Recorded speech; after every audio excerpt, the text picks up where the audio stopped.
Welcome to A Corporate Time with Tom and Dan. I'm Tom. I am Dan. Our producer Samantha's here. Hello, Sam. Hi. I'm never going to not say our producer Sam is here. Hello, Sam, because yesterday you went completely bananas out of control about your Titas, and you started repeatedly saying different things, and then you were a lunatic. You were a liability to the company. I apologize. So now I've learned my lesson. I will always introduce you.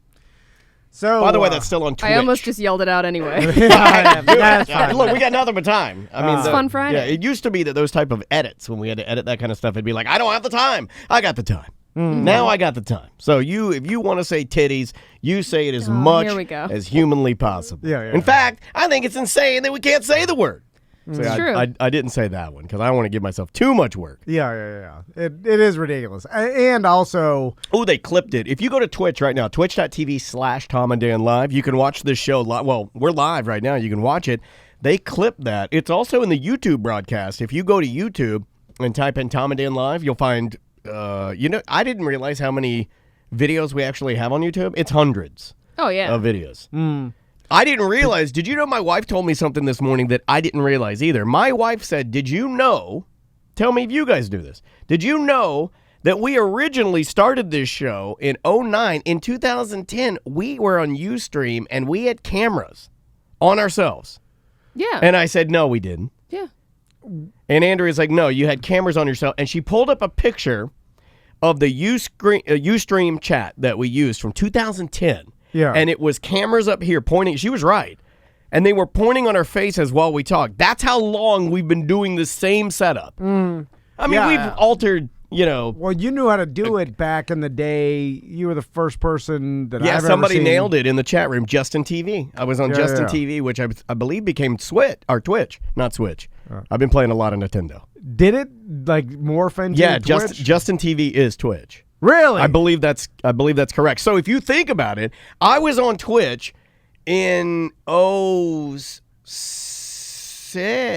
or 07 because I did the live stream camera, and then the whole thing just morphed. Somebody Tactical Hat just proved me right. Justin TV is Twitch. Huh? Yeah, that was like might be our ultimate orb, right? That might be our ultimate. What's the thing you've been talking about? The cyclical. Nothing is original. Everything is the same. Even the technology we use. In 2010, and I'd forgotten about it. That's how bad my memory is. And Andrea's like, no, you did it. In our old home, you had two cameras, and they weren't matching. They were Logitechs, but, one was like from an old laptop, and then we just did it that way. Nobody was watching, but, anyway. I was watching. I thought that was kind of... it's like me and 20 other people. Thought that was kind of interesting. So another thing I wanted to bring up to you guys, and I wanted to figure out if you knew this. Did you know that the almost therapeutic properties of the sounds that you pump into your mind at night? Do you listen to anything at night, either of you guys? Night storms. Okay, I'm a Night Storms fan, but I'm transitioning to something a little bit different. There are three options I have now, and I wanted to toss these out. I want you to look up white noise, pink noise, brown noise. Okay. Do you know the difference? I don't. I didn't either until last night. I got a lot of time, Tom. I've heard of white noise. I kind of have a theory what brown noise is. No, I think you're wrong on your theory. It's what I used to hear at night in Deltona. Black Key. Take that! Still got it! I like take that still. Hold on. Mark. That's for Norm! Mark the time code, 4 minutes One for Norm! I'm pulling that to play in the show. I'm just going to play Take That. Okay. So do you want to guess what white noise, brown noise, pink noise? Well, it's white noise, pink noise, brown noise. Because me and my wife, we talked about this for like an hour in bed. This is what the world's become. So, okay, like no joke Friday. If I'm gonna think about what, like logically, like decipher what this could possibly be. So. I mean, because the first thing I thought of was white noise. Well, you know what that is. And then pink noise, you know what that is. And then brown noise is, you know what that is. But that's because I'm a child. You went, so I'm going to usually go, your genitals and doo-doo. You always go racist. Sam, what do you go? Sam will look it up. Yeah. And then she thinks it's going to kill her. Yeah. Well, okay, but thinking about it logically, so white noise, the definition is like some sort of background noise that we tune out on a day-to-day basis, like your general, like in a office space, if you looked up like sounds, office space, ambiance or whatever, it's just like the sound of keyboards and general like mumbling. Okay, so you're the close. hum of electronics. You're close in deciphering what it is, but there are therapeutic reasons that, like, okay, for instance, when I was reading last night, science says that it's not a loud noise that wakes you up. It's not the decibel level of the noise that wakes you up. It's the change in the frequency of the noise. You see what I'm saying? Yeah, okay. So it's a specific frequency of noise, right? Yeah. Do you have the answer? Yeah, if you can read it, because I'm going to butcher it. I don't want to. All right, so white Plus, noise. I did it last night, and I was higher than, what's triple higher than Chong? I was King Chong. Not King Kong. I was King Chong. Yeah. Woo! White noise is broadly spread across the sound spectrum, including low frequency, mid-range, and high frequency sounds. It can be compared to the sound of a waterfall, with water falling at different speeds and hitting different surfaces. Pink noise is louder at the low frequency end of the spectrum and softer at the high end. The sound of light to medium rainfall is an example of real-world pink noise. There you go. The pink noise on the electro fan are in the middle of the white noises, numbers 4, 5, and 6. Brown noise is even deeper and stronger at the low end and without the high-end frequency sounds of white and pink noise. It can sound similar to the hard, Like a gentle river surf running. that comes with a storm. Yeah, storm or a river running and I think stuff I like want that. brown noise then. Yeah. So Oh, I bet you do. it's just about I'm sorry. frequency at that point, right? Yeah. Like Yeah. But then low- there are therapeutic, this stuff is good for you. Because we live in a time now where we got to find the stuff that's good for us, right? I mean, I think we slapped our cheeks a little bit and said, I can be a little cleaner. I think Yeah. everybody said that. But as far as like upping your quality of sleep, that's going to be really important right now. We're spending a lot of time inside. There's a lot of insomnia. People are freaking out. It'll help your immune system. Well, yeah, it absolutely helps. Yeah, It's probably number 1 or 2, I think. And I think we neglect sleep. I think we think, nutrition or food or vitamin. No, sleep's extremely important. So that's why I I love wanted, sleep. I just don't get it. That's what. Well, this might help you. So you Okay. got to pick out the type of noise you want. We'll do a show experiment. I'm going to try brown. Try brown. What can brown do for you? Hopefully give me some sleep. I did white last night, and it was just right. Sorry, I'm all over the place. Can today. you? You got to go pink. Specify that on your Alexa or whatever. can. And believe me. Buy brown and white and pink. Pink, yes. It- There are they'll apps. know. There are apps that we got. Or Alexa, it would be a skill.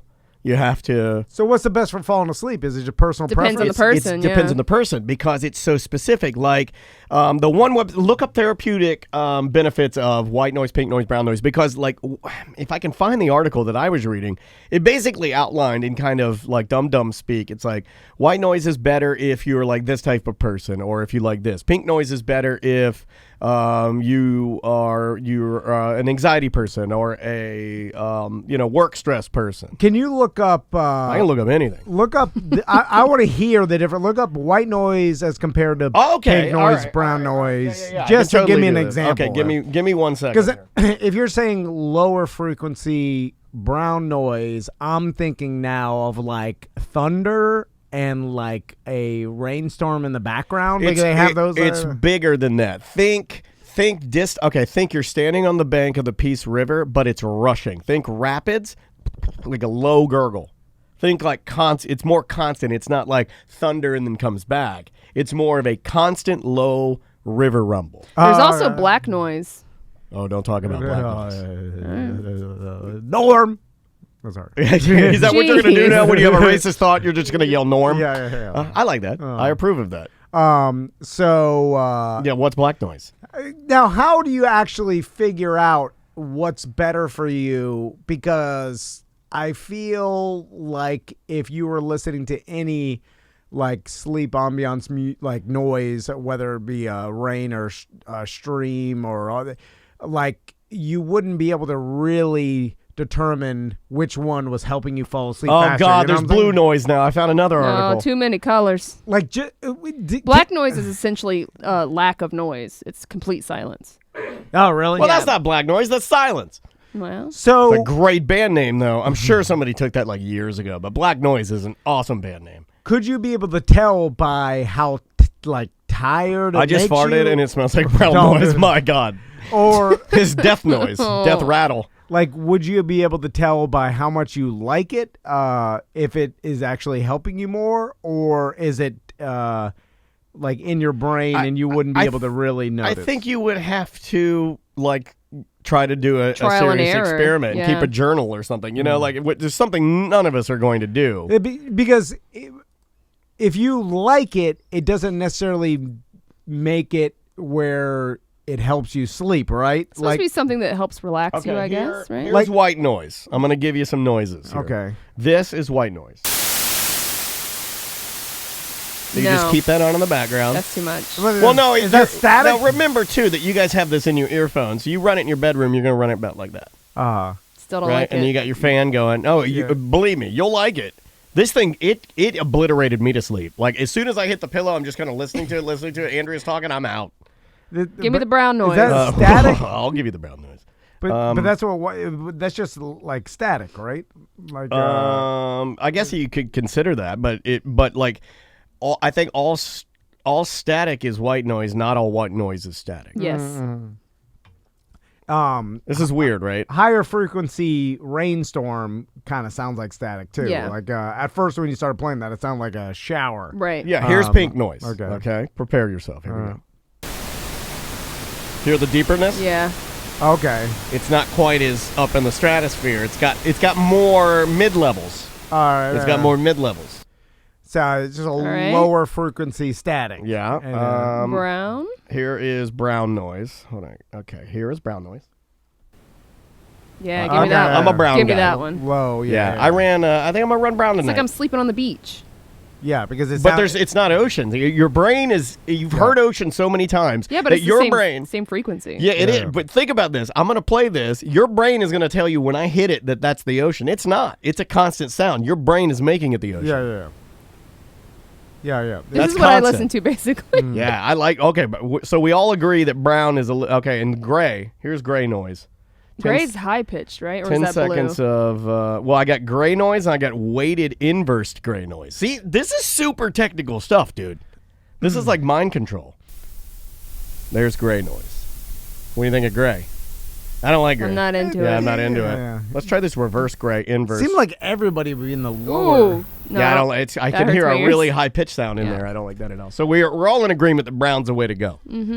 Again, though, it may not be the best for your brain, even though you like it the most, right? That doesn't necessarily mean that it's the best for you falling asleep. Why not? I don't know. I'm guessing that, or maybe that's how it works. It's like whatever you prefer is best for you. But sometimes your brain doesn't work like that. It's like what you like to listen to doesn't necessarily mean it's best for making you fall asleep. But I don't know if that's if that's What true. are you or trying to not. listen to No Effects going to sleep? No, It's not going to work. I'm just saying, I wonder if it's because it seems to me everybody would choose the deeper, ocean-like brown noise, which makes that, to me, the universal best for everybody. But Right. Maybe that's not true. I don't know. Man, there's so many different. I never sleep with stuff. Studies about this, but it might help you though. If you're trying to stay it because the way it assists me, and I can't find the breakdown. I'll have to ask my wife. This is the terrible part of doing this live is that I can't get the article in front of me that I was reading last night. But for me, it's a benefit in the fact that I don't wake up.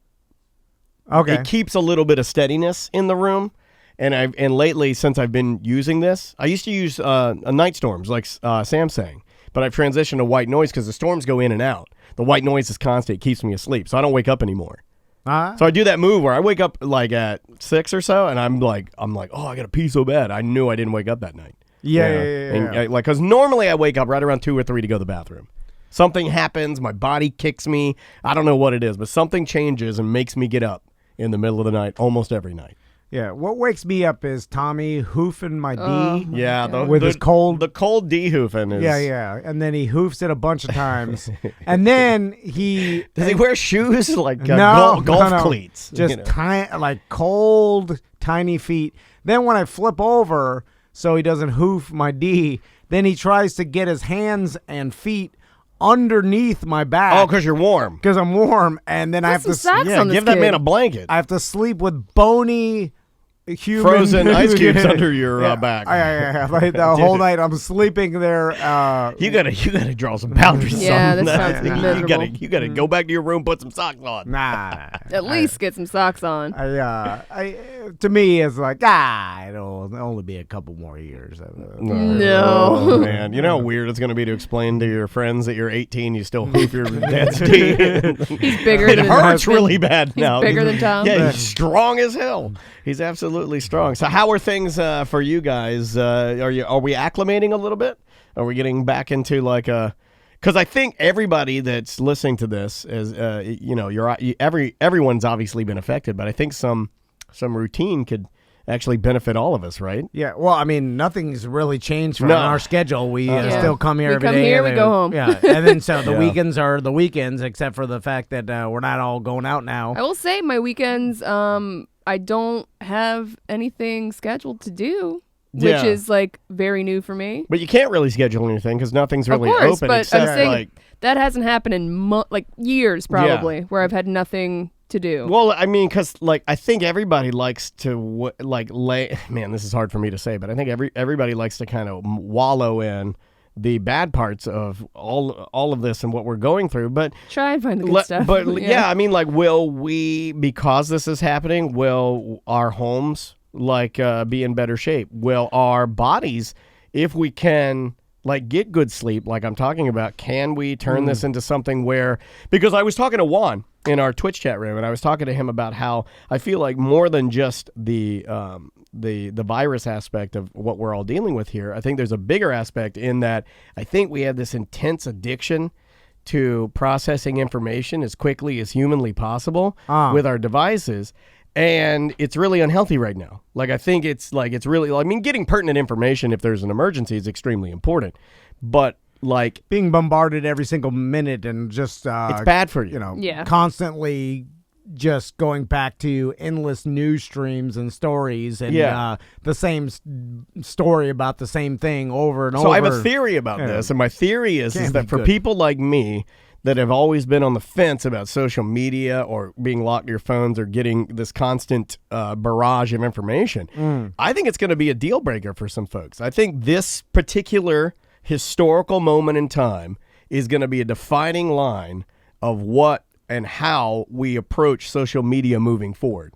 I'm trying to talk about it other than just talking about the virus. I just think right now there's so much damning information, good and bad, from both sides, from whomever, whatever you believe in. I mean, it's not about that. It's about just I don't think we're engineered. Even our brains are not engineered to try to, digest this much stuff. It'll probably be a turning point in societal history where we all come to realize the importance of filtering out information that is true and false to the best of our ability, because now everybody's trying to filter out the same type of information, which is never happened before in my entire life I've ever seen, where everybody's dealing with the same exact thing at the same exact time. Therefore, everybody is talking about the same thing. You go anywhere. I mean, none of us have really been around anything, but I mean, even last week when we were still kind of around people,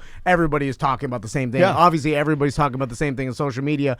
I heard Tiger King. I know. Yeah. But I heard. My God, we get it, guys. You're watching Tiger King. I mean, I just don't tell people I'm watching Tiger King because I assume they know it. I finished it last night. Okay. Now, this thing is changing me. I'm trying to find the good in this, okay? When is the last time either of you guys could look me in the eye and say that he watched all the way through an entire series? That's true. Yeah, The never answer happened, is zero. Yeah. It just doesn't happen. I lose interest in things, not like hobbies in my family, but I'll watch even Game of Thrones. It's awesome. I'll watch it, but I get to a point where I'm like, ice giant, incest, little person drinking wine. Okay, I'm bored.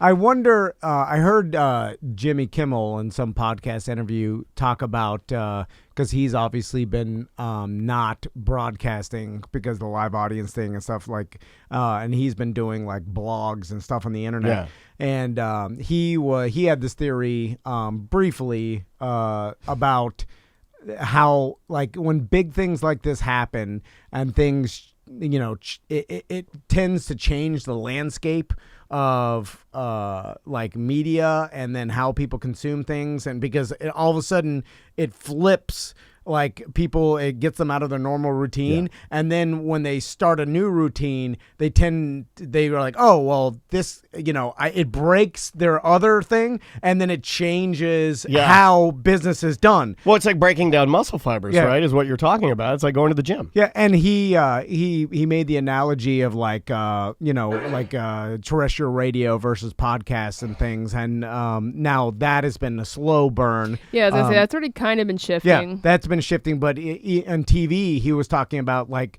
even with his own show, like he noticed that a lot of people were just consuming more stuff on social media, and when things popped up, people were consuming it, and how people's TV watching has changed. Because I noticed that I also had this theory that Floridians were kind of used to, because of hurricanes, like, oh, something's coming, get prepared. Everybody goes, get prepared. Everybody like there's not quite water. as much panic in my neighbors and friends that are true Floridians than, let's say, other family members that I have that are up the East Coast, closer to or not in the hurricane kind of jurisdiction. Yeah, I would agree with that. We are familiar with the people going out, grocery store shelves being empty of some product. Like we've been through this. We've been through this with bottled water and stuff, and wood and generators. Like every other year there's a rush because there's a hurricane. We'll continue threat. to do that. I mean, that's not going to change. And hurricane season's still coming too, by the way.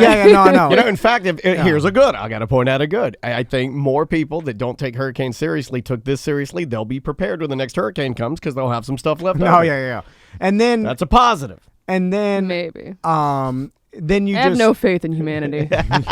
You guys act like animals. They're hoarding everything. You're driving like maniacs. She's just talking about me and Tom. Yes. Not even the rest of the world. They're way worse. And then you keep monitoring like the news to see like updates and stuff. Yeah. But it seems like just watching the news endlessly, at least to me or whatever, it gives me no information, no new information. It's just the same old, then now there's a 24-hour news cycle. So you pop it on and it's just a story after story about the same thing, I was talking to my friend last night and I was talking to her about how the danger that I see, and this, look, I'm not a psychiatrist or a psychologist or doctor or anything like that, but I just think all I'm seeing from some of my friends is that it's like, message comes in on how to protect yourself. Share, and it's almost like an addiction. It's like I am helping by just pushing out ways to protect yourself, and I'm like, well, are you? I don't know if you are. I don't know if that's helping anybody. All I think it is I think it's you're a piston in the anxiety machine, and all you're doing is pumping out stuff to scare folks. Well, it just depends. There may not like the way they're processing the information is different than the way other people process the information. Everybody's going to have their own process. So everybody, and then everybody has their own anxiety level or dealing with their own amount of stress, and then that changes day to day, and it's a bizarre new way we all communicate, and I think society's still getting used to it, even though social media has been around for a long time. But especially during times like this, where everybody's on social media, seeing what everybody else is doing, it's heightened tenfold because now the whole world is talking to each other at the same time, and all this information's. Think about the amount of posts made per second. It's like, it's crazy. It's like the machine gun on a A10 Warthog. You can't even hear the differentiation between the bullets. It's just this constant.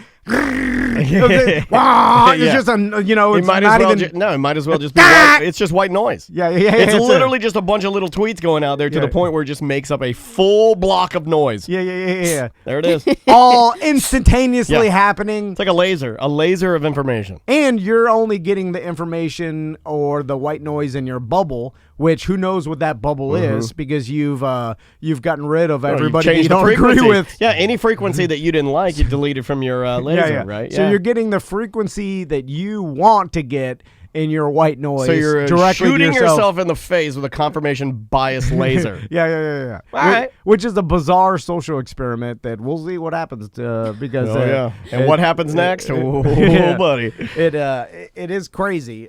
Is there anything right now that you don't have that you wish you had? I know that Samantha, I won't divulge too much information. But I know that she came and maybe commandeered some. I won't say how much, but maybe 1 roll or 100 rolls of toilet paper. Somewhere between there. Yep. Somewhere between there. She has either 1 or 100 rolls of toilet paper. Yeah. Well, I've been searching for a week and a half. Anything you're missing right now? I saw my wife got out the old baby sprayer like we had back when she dreamed of doing cloth diapers. I did not know what that thing was, and I've been searching for a home in the past month or so, and there's a couple of houses that have those things attached to their toilet, and I was like, what the hell is this? It's for cloth diapers. Well, now I know. It's for poo-poo pants, rather that than... sounds disgusting. Well, if you have a kid or if you have an old man who poops his pants a lot, rather than making him take his pants off and wipe them off in the sink, he can keep it closer to the toilet. Kind of makes sense if... It's just Travis will get there one day and adding a hose to your toilet. Yeah, it's a toilet hose. I don't want a toilet hose. Well, my wife hooked ours up again, and I took one look at it, and I'm like, oh, man. And then, there's a stack. The toilet hose. Yeah, there's a stack of IKEA towels next to it. And I'm like, is that where we're going? I mean, she's like, well, I just put it there. I'm just getting prepared. And I'm like, okay. No. But I think that's going to be all right. I'm kind of excited to see, the benefit of that. I think it's going to be a benefit. How many rolls of toilet paper you got left? I think we have... There's no telling because Andrea's, she surprises me with things. If I pulled our drop down, say all toilet paper, money, toilet paper, guns. I don't know. I think we have. I want to say we have 8 to 12 rolls left. Yeah. I got. I think we're 8 to 12. I think we determined we got like 3 more weeks, and we never bought some. It's just what we had. I'm gonna not take Dang, poops you keep anymore. that much toilet paper in your house? Well, I think my wife just 4 people, man. happened. Yeah, but I'm saying 3 weeks and Max, with 4 people. That's a lot of toilet paper. Well, Max is 100 sticks of poop. I mean, he goes. They don't. I've been monitoring Max and Tommy use of the toilet paper. Yeah, I have to do that too because they used to just use too much, and I'm like 1 square for the front because they still use the. They dab. They sit down, for everything. 1 square for the front. Yeah. Tell them to shake it. Don't make them dab. Make them shake it. Well, we're in a pandemic. They can shake. They can shake. I think it's good for them. I try. Play Shake It Off. I love by Taylor shaking Swift. it. And it goes all over my. They do this move. I have a scale in front of my toilet. If I shake it too hard, I'll get sprinkles on the scale. Don't just pap your tapas. Don't pap your tapas. Write that down. Tapas is delicious. Don't pap my tapas. I meant pap your baby, papas. you're gonna love my papas tapas. Tapas papas. Shake your papas tapas. If I put my papas, if you go downtown to what's that tapas restaurant, the one where everybody gets married on Church Street? Tapas Restaurant. I'm calling it tapas like my dad would. I don't know. Or Sledgehammer. Do you know what I'm talking about? Ceviche. Yes. So if you go down to Ceviche, could I put my papas on your tapas? And just lay it on top of your croquetas. All right, let's take a quick break. When we come back, we got a guest on the line, and we'll talk more about tapas papas when we return. That's a fun word to say while you're BSing. We'll be right back. A corporate time. Welcome back to A Corporate Time with Tom and Dan. I'm Tom. I am Dan. We do have a special guest on the line, sir. Anything to plug before we plug this gentleman? Well, we're not going to plug him. That could mean 2 different things. It could mean a gun or it could mean something horrible. I will. I'll plug thehumidor.com. You could use promo code Tom and Dan, especially since you may be in your house for a while and be, just hanging out. You may be a cigar smoker that wants to. Man, this is like the enjoy. perfect time to smoke cigars. Yeah. You're at home. You go out on your back patio. You get the dog. You get yourself a little rocks glass. Yeah. You throw a little something special in there, and you just stare at the clouds. Yeah, got nothing else to do. Take some time. That actually sounds to enjoy wonderful. yourself. That sounds wonderful right now. And on the line with us right now from thehumidor.com, Chris Gwaltney. How you doing, Chris? I'm doing good, man. So what's going on in the world today? I know, right? I know. Not much. Yeah, We're just chilling, same old thing. Nothing happening. Business as usual. Oh, man. Business as usual. Yeah. Chris, how you doing?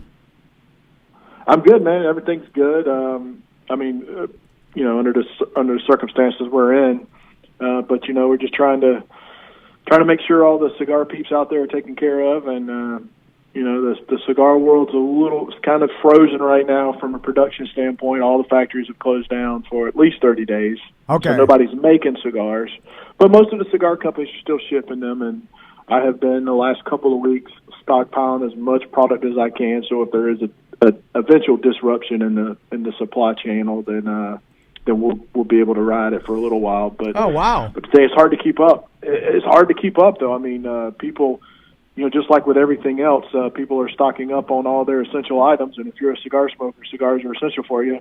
So we've seen a huge uptick in people coming in and loading up. So it's making it very difficult to do forecasting for things. But it's a good problem to have, and I'm just glad we can be there to help people because I can tell you, the key to any of this stuff, if you're having a shelter in place or quarantine, or if you've got a sick relative and you don't want to expose anybody, and if they don't have it, you just want to stay home to be safe. And you got kids at home schooling. The key is to have a routine. And the whole world's kind of been knocked on its ass, and everybody's kind of not doing things totally opposite of the way they used to. So I think whenever you can, any kind of routine, anything that you did in your life that you can still do, then I think you should try to do that. And like I said, if you're a person that likes to smoke a cigar and have a glass of scotch in the evening or on the weekend or whatever, don't stop doing that. Those little things that you're still able to do that you enjoyed before. If you can still do them, by all means do them, because it's good for your mental health, that's for sure. No, yeah. I 100% agree. I still go to X videos every single morning. I still, every night before I go to bed, I still sneak down and eat an entire box of Post-O's cereal.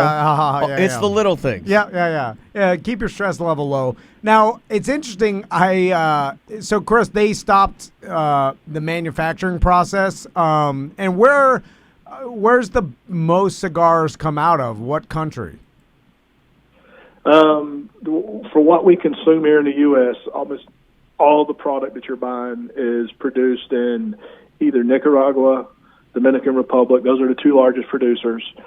They're very neck and neck about production, and then there is production that comes out of Honduras.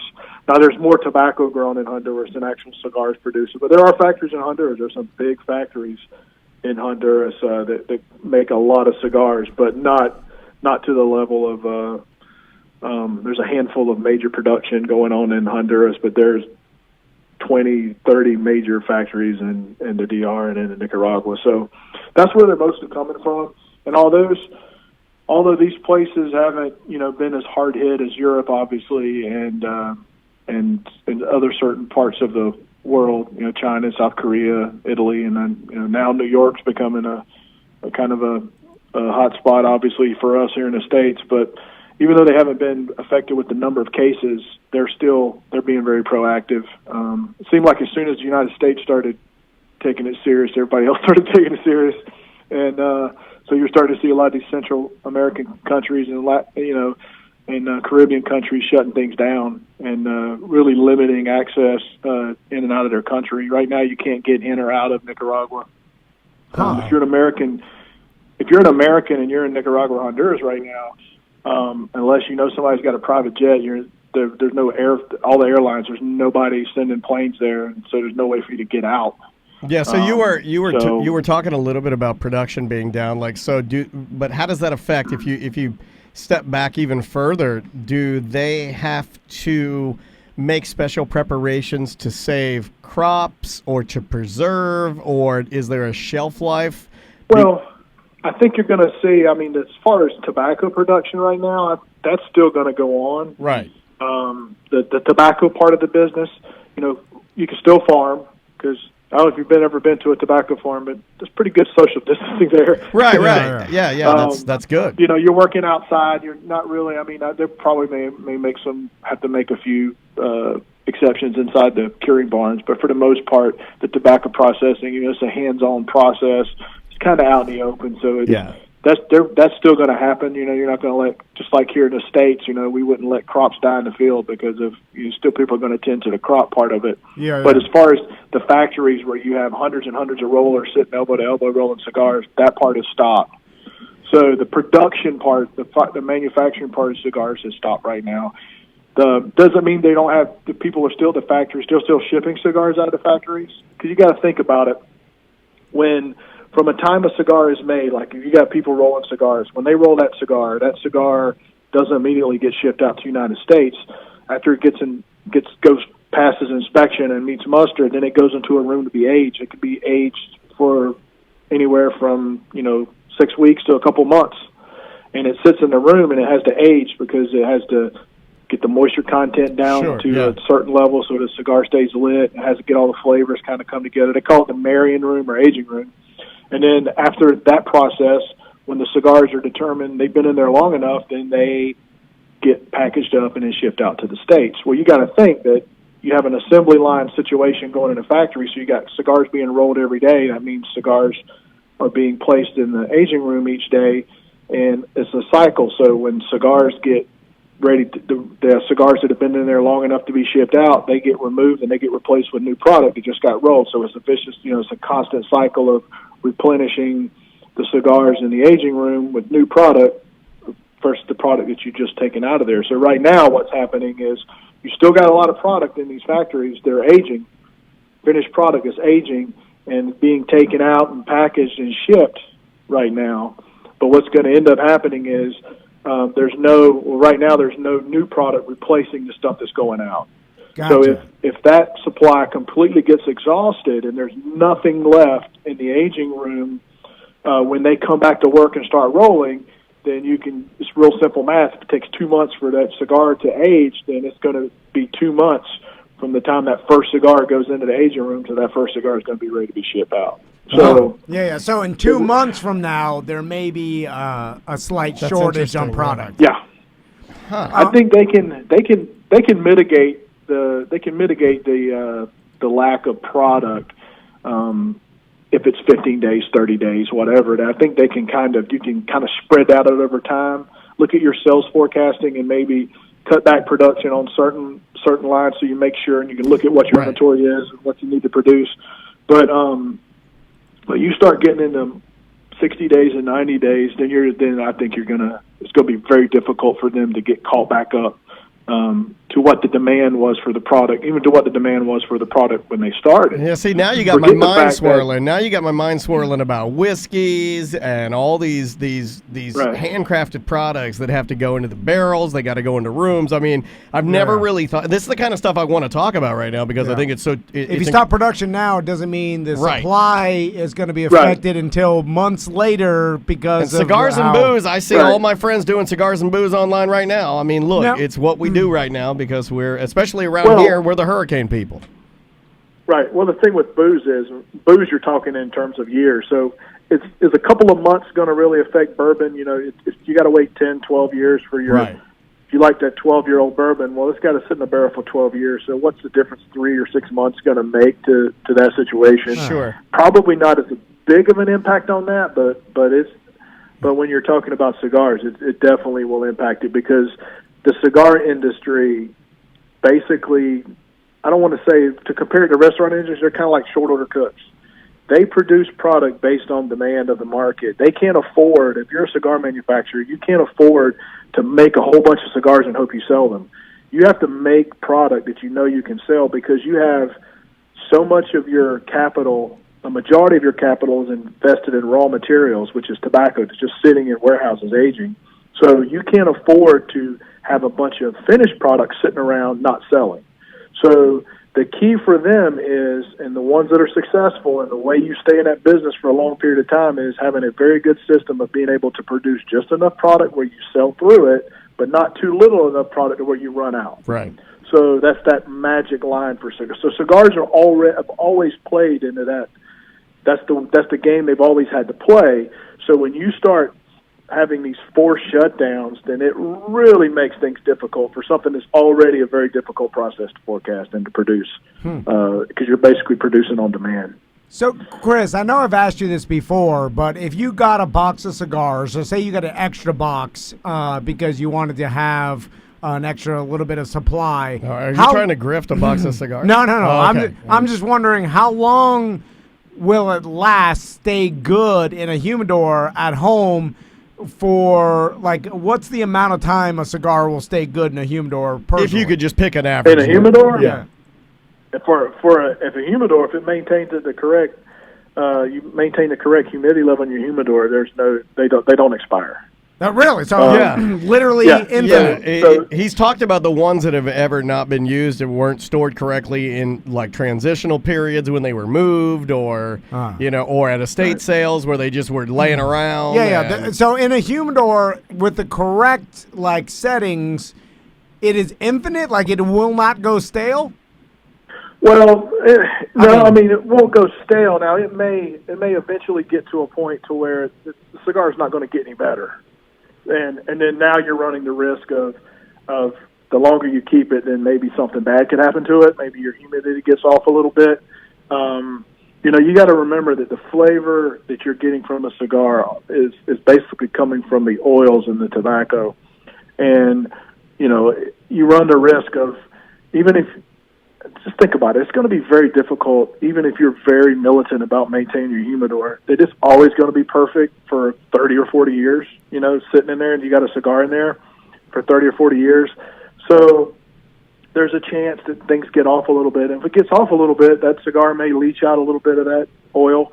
And if it loses the oils, it's not going to get them back. So it may lose some of its flavor characteristics. So I'm not saying by all means to just take cigars and you can they'll last forever. Put them in a time capsule, and as long as it's 70% humidity and 70 degrees, then your cigar will taste the same way it did when it went in there. That's not necessarily the case. Gotcha. But I'm just saying, if you have a humidor, I mean, I've got cigars I've got cigars I've had in a humidor at my house for 10 or 12 years, and I'll take one out every now and then and smoke it, and it tastes fine. That's cool. Does it taste as good as it did the day I put it in the humidor, or maybe a couple months after, as it lost its flavor or whatever? You wouldn't know, right? I mean, hard to say. It'd be difficult to tell. I'm sure So, you of all people, like, I'm not going to know at all. You might maybe know. I get it. I get it. It's with practice and putting reps in on your sticks. But for most people consume their cigars right away. So if you're concerned about, hey, I don't buy boxes, I just buy enough cigars and smoke them in a week. If you have a good humidor, you buy a box, you're gonna smoke them before you have to worry about that anyway. So you're good. Chris, any suggestions right now for the people listening to this that smoke cigars on the site that maybe they should pick up? Any particular cigar brands that you like right now? Well, like I said, I always try to stay away from pointing out particular brands, because when I do, I get 5 phone calls. People, hey, why didn't you mention my brand? But I will say this: the Cigar of the Year, which is made by Aging Room, we do have that product in stock now. It's been hard to get. It's been back ordered everywhere. So it's a Aging Room cigar.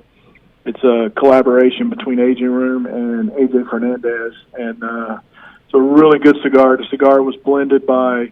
It was a collaboration between AJ and a guy named Raphael Soler, a really good friend of mine and a cigar maker. He owns Aging Room Cigars, and several years ago he started working with Altadis, which is a large cigar manufacturer that produces a lot of different brands, and he put his brand under their umbrella, and he was rewarded this year with Cigar of the Year, which was pretty amazing. He's a really good guy. Really great guy, the nicest guy in the world.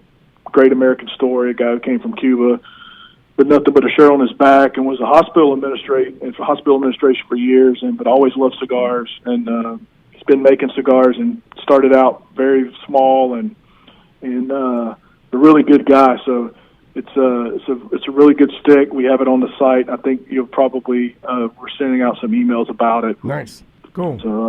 So people can smoke the cigar. But yeah, that's a good one to try. We still have plenty of the Cigar of the Year from last year. We have lots of really, I mean, you name the brands, you name the families. We're in pretty good shape as far as stock levels go. Nice. So, and you may be able to get some Andalusian Bulls on the site. I think I have some left, and we have been selling those on the website. We've limited how many you can buy, but I do have a few boxes of those left, and that's that is a unicorn of unicorns. That was a cigar of the year a few years ago, and I know that's one people ask me about a lot. Do you have any bulls? But we do have some Andalusian bulls from La Florida Dominicana. So. There you go. I know about the bulls. Yeah. About the bull. I only did one bull one time. I'll never do it again. It involved him calling me Dr. Bob and a spoon. Chris, it's always good talking to you, man. I'm glad you're okay. Tell everybody you work with, your team, give them some love from us, man, and we'll check back in, and hopefully, in a couple months, things will be a little bit different, a little bit more positive. Yeah, and again, use promo code Absolutely. Tom and Dan. When you order off thehumidor.com, you'll get a percentage off, and it'll give us credit. Chris, we appreciate it. We'll talk to you soon, dude. All right, man. Thank you. All right, man. take it Take easy. care. All right. Chris Gwaltney, thehumidor.com. I put it up in the Twitch chat room. I know Sam was slamming the links in there, too, if you want to go there. It sounds like they're still, shipping out stuff and got some great deals on there. So now would be the time. If you have the money, sure. Yeah. Why not? All right, I think we're going to get out of here. We do indeed, sir. Anything to tidy up before we Just go to tomdan.com. There's a head banner, support small business, all our restaurant and bar sponsors. We're going to do that today for lunch, aren't we? Yeah. We're going to order some Gringos to go for lunch. And if you guys could do that too, that'll definitely help them out during this time. And think about the small businesses out there. We've got a list on our website, and whether it's buying gift cards for future use or ordering takeout, that will help them get through this time, because we'll just help our community, because the community and the businesses in our community support everything in our community. So let's help them out. Yeah, absolutely. Go to tomandan.com. The banner is at the very top, like the dynamic lead. You cannot miss it. I believe it's blue. Guys, have a great weekend. We'll see you Monday.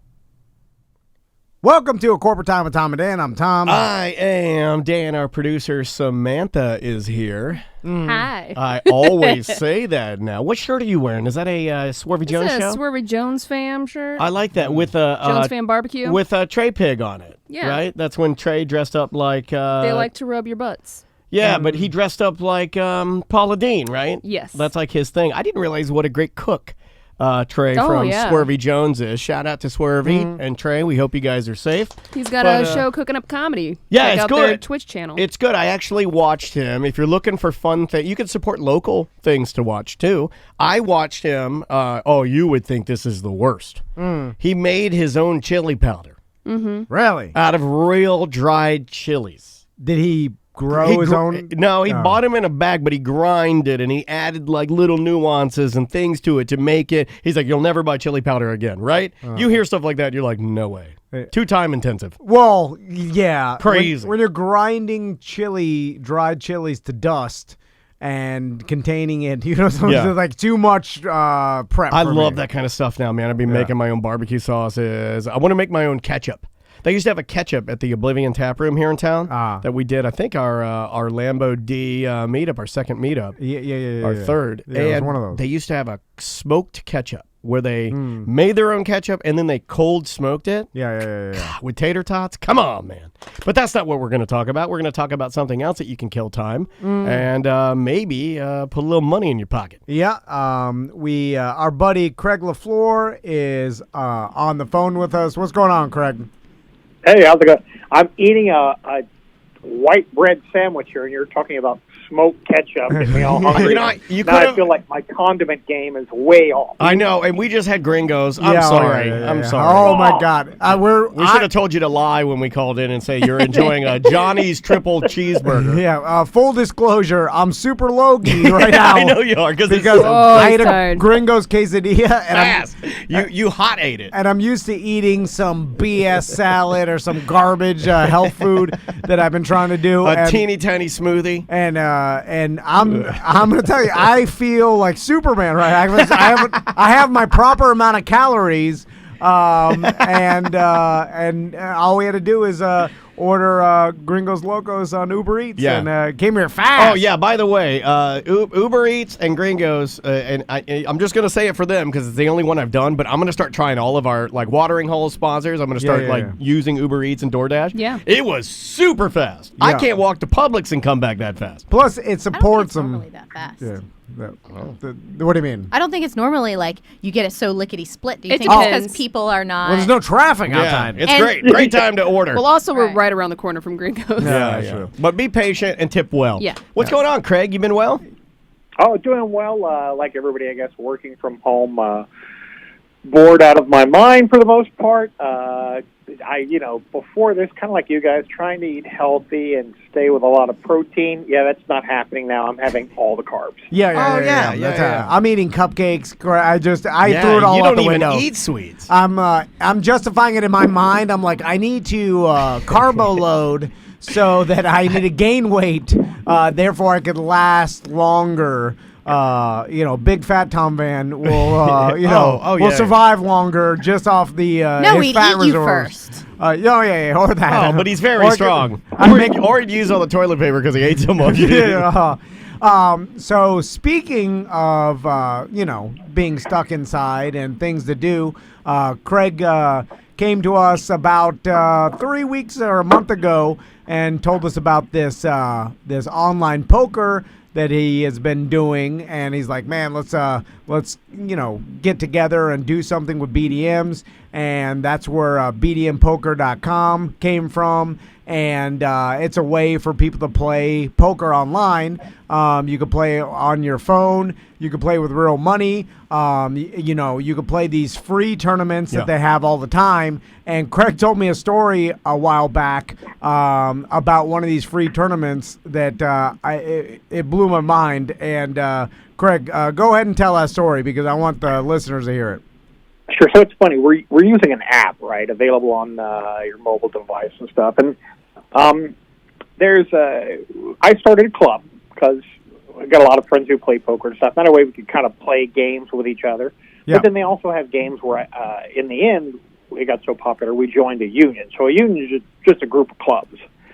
Okay. So the week after we joined, I'm talking with one of the other club heads, and he was telling me the story, and then I saw all the follow-up that came through all of the text message and stuff. So there's a free roll, a $100 free roll every single day. You can join in, play, it doesn't cost you anything, and they pay the top 4 people. So they had a user who had signed up, and about 2 days after he signed up, played the free roll and won $25 on the free roll. So he was all excited. I guess a couple days after that, there's a nightly tournament with a $25 buy-in. So he used his money from the free roll to buy into the tournament. Well, the guy ends up going all the way and taking down the tournament, winning. No rebuys, no add-ons, nothing. And the tournament prize was just over $12,000. Good God. Yeah, of course. So they try to contact this individual to talk about the tournament, the prize, and everything. And it turns out that he was in Mexico. So they finally get a hold of him. Nobody on the phone call speaks Spanish, and he doesn't speak English. So they had to actually stop, find someone who speaks Spanish, and then call the guy back. Well, then they're talking with him, and the guy freaks out because he just assumed that it was all play money. Yeah, like most card rooms. I mean, if you go online, you download an app. I mean, you can do it on Xbox, or it's just you're just downloading a poker game, and you're playing with fake chips. With fake chips, it's just to kill time. Yeah, So this guy he was under the guise that he was playing like an Xbox game. With all the fake money. He's like, I won, 12,000, virtual chips. Who cares? Yeah. Yeah, so on the Poker Bros apps, there's like free tables, so you can actually do that. I mean, that's really what the app is for. Yeah. And so they called him and they were trying to talk to him about getting him payment, and he starts crying because apparently that's like as much money as his family makes in a year. Yeah. And he was freaking out because that is incredible. That's like amazing. imagine, and then imagine having people want to get you this money when you thought it was fake. You must think that this is a sign from God that you're the chosen one. Because I just hope that guy doesn't like go. The next day, he's like, I'm going all in. I I've been playing here or there at night, and I really enjoy it, especially when I see other BDMs at the table. Like a lot of times I'll jump on and go through tables, and when I see, we've been encouraging for BDMs or Tom and Dan listeners to put something in their name that people can recognize them as a listener. So when I see like a BDM Fred or whatever, I'm BDM Tom V, by the way. Yeah, I think I'm BDM Danny D. Yeah, and I like to stop at the table and play. And there's been some BDMs that have won some tournaments or at least placed, right? Oh, look, it's insane because now there's tournaments where the whole union can play. So like thousands of people can join in these tournaments.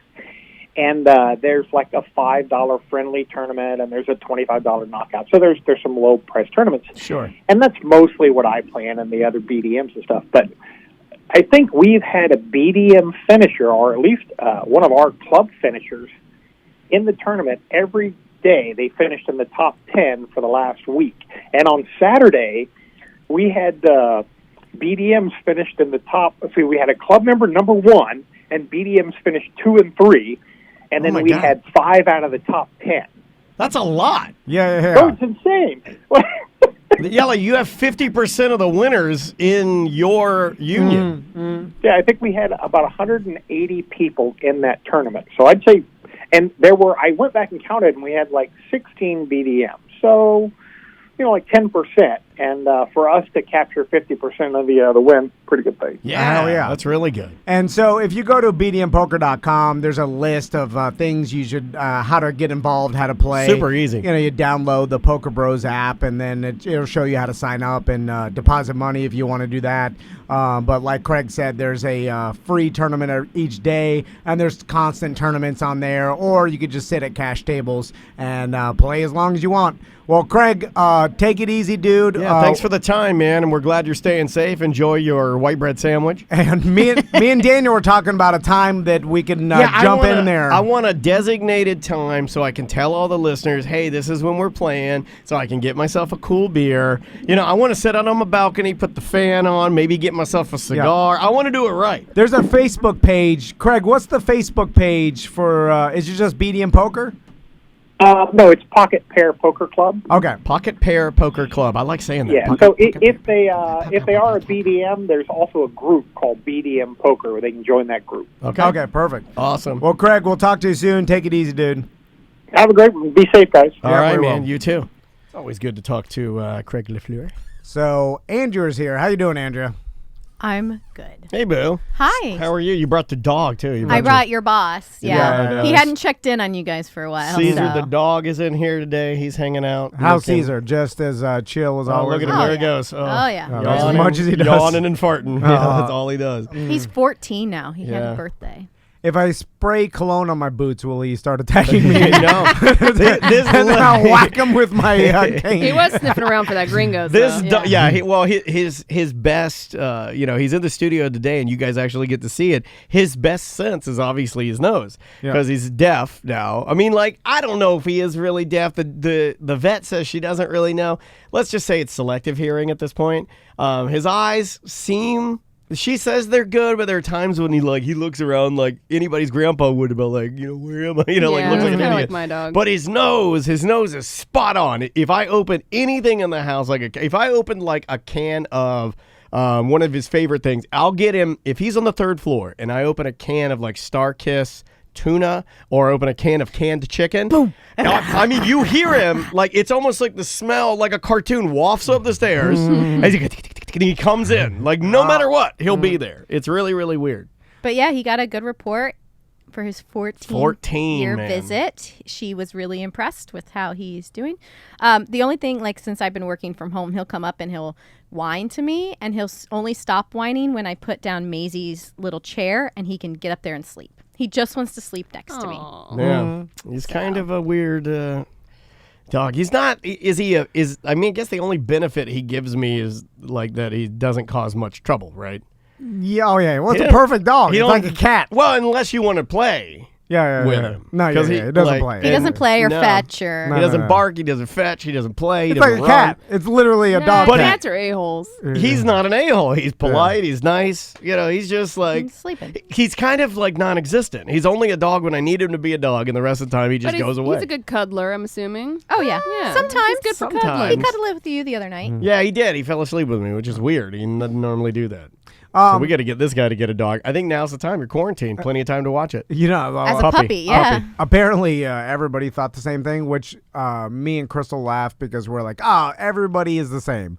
Everybody thinks the same. We're not unique. We're not special little flowers that nobody, we're so, every human wants to be like, I'm special. Nobody like me. I have the best ideas. And then guess what? Everybody thinks the same. So it's literally, without even seeing that story, Crystal said, hey, we should get a dog since we're going to be inside. We have time to train or whatever. And then that story comes out about the mass amount of people. Oh, I didn't see that. Oh, yeah.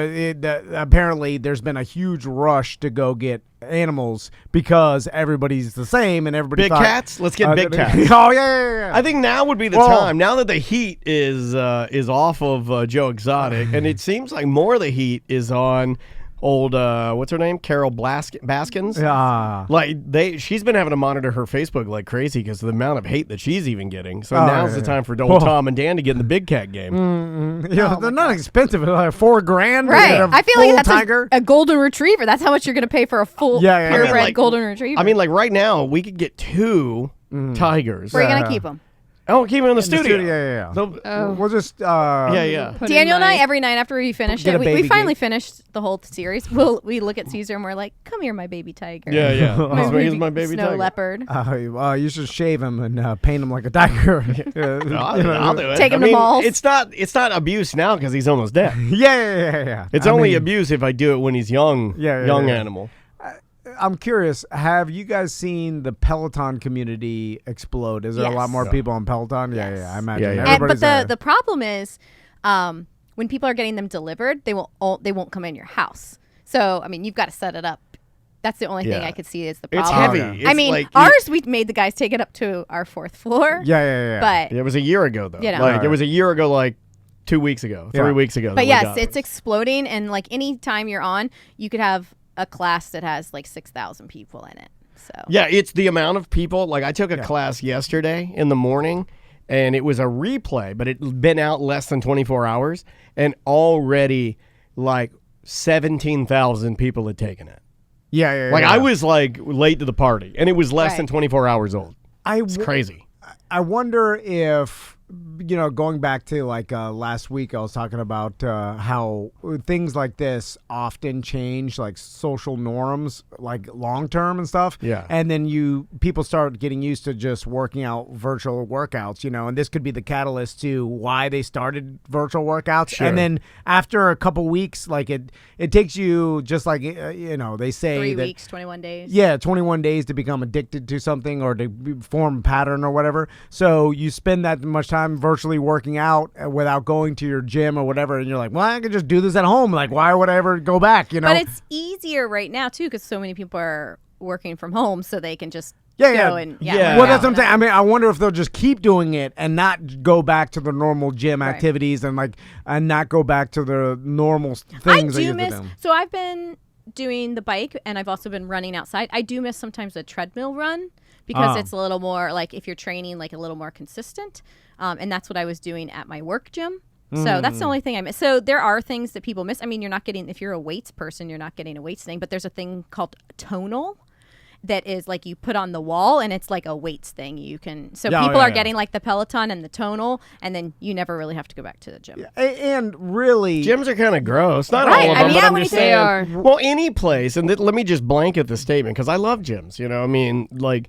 I think you can look at me and tell I'm Mr. Jim. But no, like I enjoy them. But like any place, like a community pool, the YMCA, any place that you've got people coming in and out where they're sweating or exchanging bodily fluid. Also, like if you pay attention, not everybody wipes down their machines. No. It's pretty. No, gross. even I got yelled at one time at Planet Fitness. It just slipped my mind. But Also good for I was over there looking at the Tootsie Rolls. good for your immune system being around germs all the time, which is counterintuitive to people wanting to stay away from germs, especially for this particular virus. But you want people to go back to then, being normal because it does. You'll weaken your immune system over time if you're constantly, Purelling yourself and staying away from people. That will cause a weak immune system, and then whatever you get will be way worse. I mean, I've never really done that. I've always kind of been. I'm not really a germaphobe.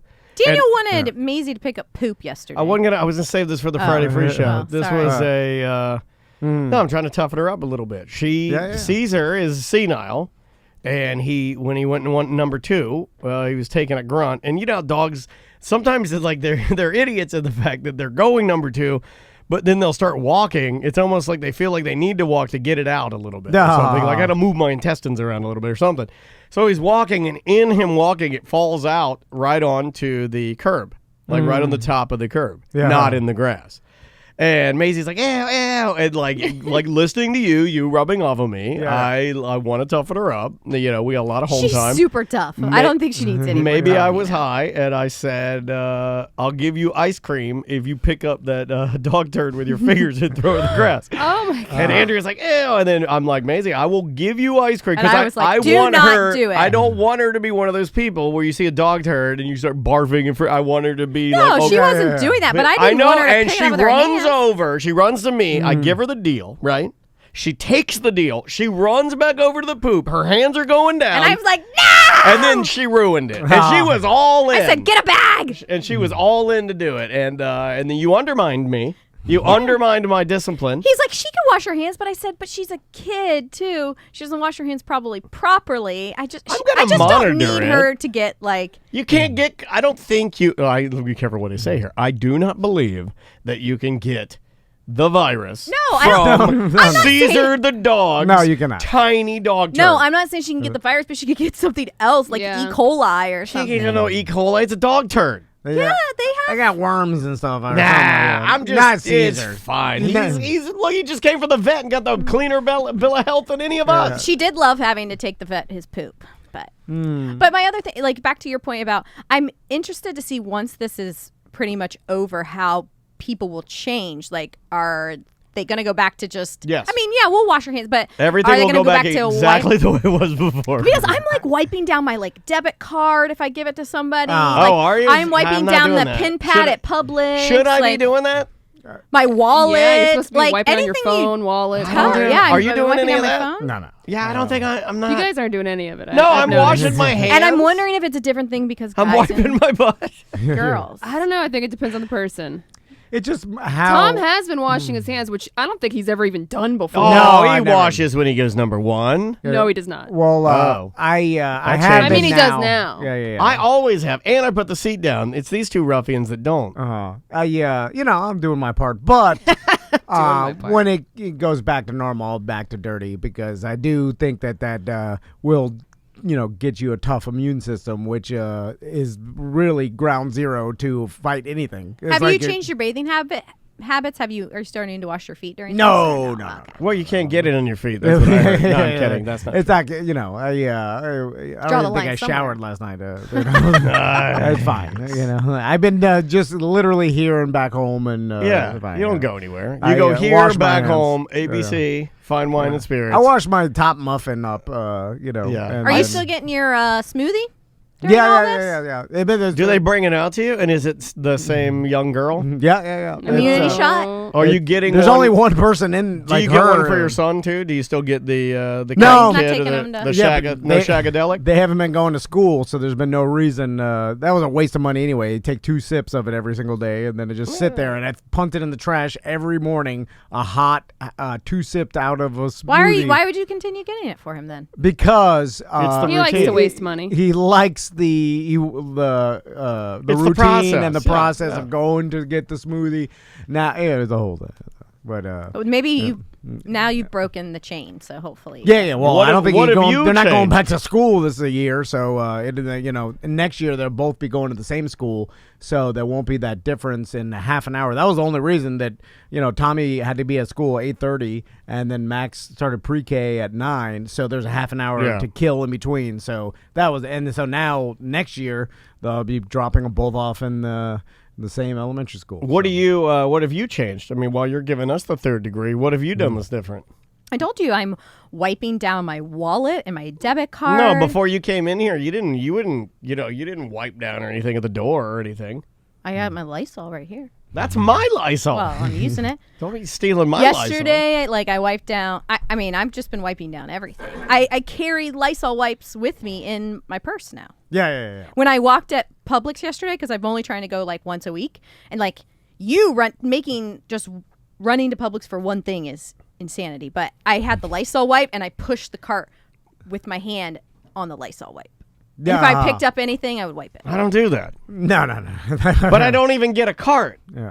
Well, because I'm getting touch stuff to get us through to next weekend. No, I know. I'm not complaining. I'm just saying I feel like maybe I should step up my game a little bit. But I don't want to carry wipes in my pocket. Is that understand. where we're I have at? a purse. Nah. This guy last night's complaining about dinner. I said, right now is not the time to be choosy about dinner. What was I complaining Your about? fries.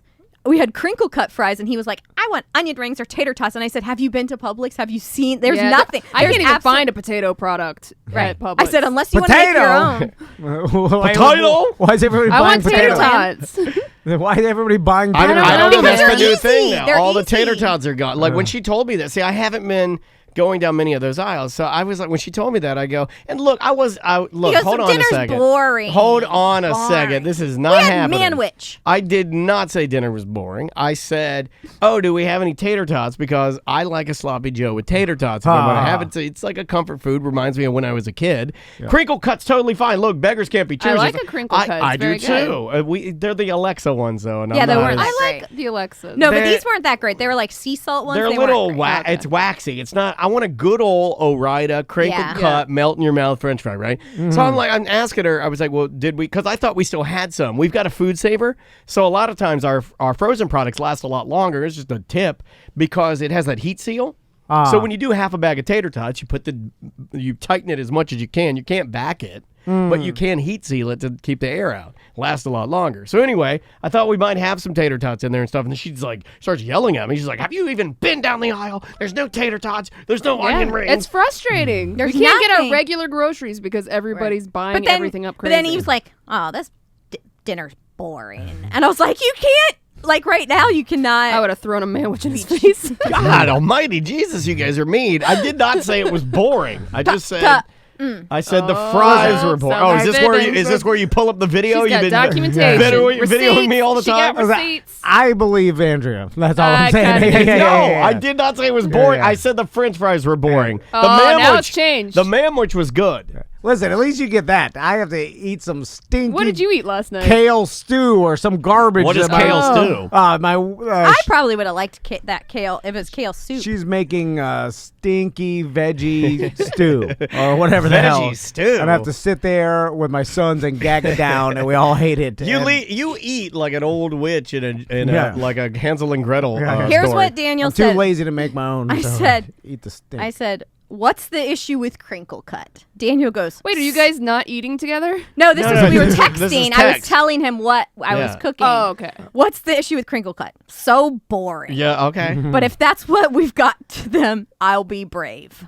You're Brave. a true American hero. Oh my I'm god. an American You're a hero. baby. No, but I was trying to make her laugh. That's a joke, you he's idiots. like- Now you guys are going to take it literal and you guys are going to try and cancel me. I'm going to go through You're your Twitter canceled. tonight. Hashtag crinkle cut canceled. No onion rings? Question mark. Man, that's sad. No, he was sad, but I guess No at least fries. if there is... Bullshit on that. No, hold on a second. We're on ACT, Sam. Sorry. God. I forgot where I was. Speaking about getting canceled for things you said, I the other day tried to go back and see if I could cancel myself, by going through that Twitter account, S. Tom Van Says, because that guy has been doing that for over 10 years. Do you realize? That's Jay. It's Jay from Boston. The mayor of Boston. Jay, one of our original. What is he up to? He had a kid. He's married. He's happy. You know, still working. Check in. He works at Harvard, right? Yeah.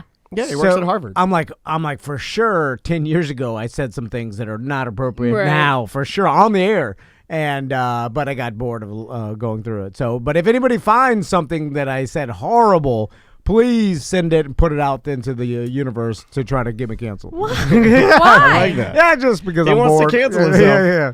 Well, there's no canceling. It's almost me. like Twitter masturbation. It's self-canceling. Yeah. Nobody's doing it. You could be the first. Also, none of our advertisers care what I say, and no one cares. So it's a fun game. Don't put that out into. Oh my God! Put it out there. If you find any info that could be damaging to me, put it out there. Okay. Do you want to take a If you little know break? any secrets, put it out there. All of it. Oh, I know some secrets. If I said them now, you'd get mad. All the secrets. Okay. of them.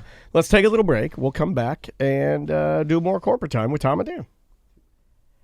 Welcome back to A Corporate Time with Tom and Dan. I'm Dan. I'm Tom. Samantha, our producer, is here. My wife's hanging out. Seats of the dog's here. Butler's here. And we have a very special guest on the line. Yes, on the line with us right now, our buddy who I'm gonna talk about a text you sent me, Paul. Me and Daniel laughing. I started before we got you on the line. I was cracking up. The owner of West End Trading Company in Celery City, Paul Williams. How you doing, Paul? What's going on, y'all? So, real quick, let's get some business done. Yeah. We've been telling people, for the past 2 weeks, support small business, support local bars and restaurants. And how can people support West End and Celery City right now?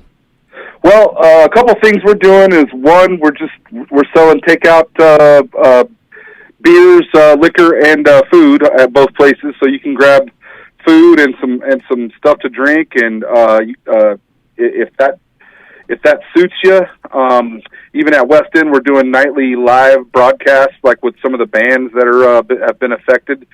So you can grab some beers and some wings and watch the bands on a Facebook Live feed.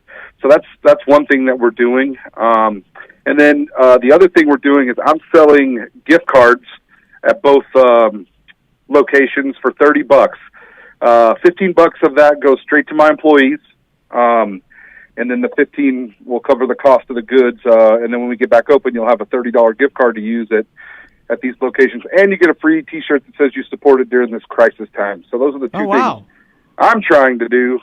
So basically, you're getting a T-shirt and then $30 worth of food for free, and then your staff gets a lot of the money, and you can take care of the cost of the food and the gear. Yeah, that's a great deal. Exactly. Yeah. And here's the thing: if you can do it, people should. Because I've been talking about this, as the small businesses in our community are the businesses that put money back into our community through employees, through taxes, through everything that helps our community run. So, people should at least every few days order something from. And we put up a link on TomandDan.com, and all this information about West End and Celery City is on there. So you could check it out there. Or what website to go to, Paul? We're selling them all at Sanfording.com. Sanfording, like the verb. Like, what do you want to do tonight? Let's go Sanfording. Mm-hmm. Yeah, I created that verb like 3 or 4 years ago. It's a pretty rampant hashtag that people use around here, but that's a website I had readily available that I hadn't done anything with yet, so that's what I used it for. I love it. Now. Awesome. I love it, man. Well, now to talk about the text, Paul sent me a text yesterday, I believe. He's like, "Hey, you remember this?" And we were sitting in Paul Williams' office years ago, I think, talking about a beer fest or Sofa and Suds. And was it a Christmas gift, Paul, or a birthday present? It was. I guess it was a Christmas gift. I don't know why, because it would have been in March. Maybe I just gotten around to getting some Christmas gifts from my mom. Yeah, that's the, and I'm assuming we probably were talking or promoting Pints and Paws. Oh yeah. You know, it probably would have come up in the next few days after that. So Yep. And what we're talking about is a calendar that Paul got as a gift, but it wasn't your normal calendar. It was an extreme sports calendar. On the front, I'll actually have the picture of it. I'll show Twitch, but on the front is a man big wave surfing, and it just says extreme sports in like lightning type font. And we all had a good laugh about Paul saying, Mom, what kind of extreme sports do you think I do? And why would you think I would like this? I'm not a 14-year-old boy. Like, hey, look at extreme sports. Like, bungee jumping. Yeah, it was like all of March. them, too. It was like rock climbing, big wave surfing. Yeah. Dirt bike, freestyle motocross, like snowboarding out of a helicopter. Yeah. And so that came up in your time hop. You texted to me, and we laughed and laughed because that was pretty funny. I love it. And it was funny, man. I guess it's probably way more funny for the people that know Paul. Well, let's just say he's not going to be a jockey of a horse anytime soon. Yeah, I can say that. I'm not free base jumping like tomorrow or anything. No, I mean you're a bigger dude. You're just not going to do that. Yeah. No, I mean it's just not going to happen. Paul, did you ever get your house fix from the tree falling through it? Is that still? No, I still have a chopped into guest house right now, so that's fun. Yeah. Is it just raining inside? Is there a blue tarp up there? It's like there's a blue tarp, but it's like God just karate chopped my pool house in half, and then goes, hey, you know what? While you're dealing with that, we're gonna sprinkle a little virus on top of that stuff. So. Yeah.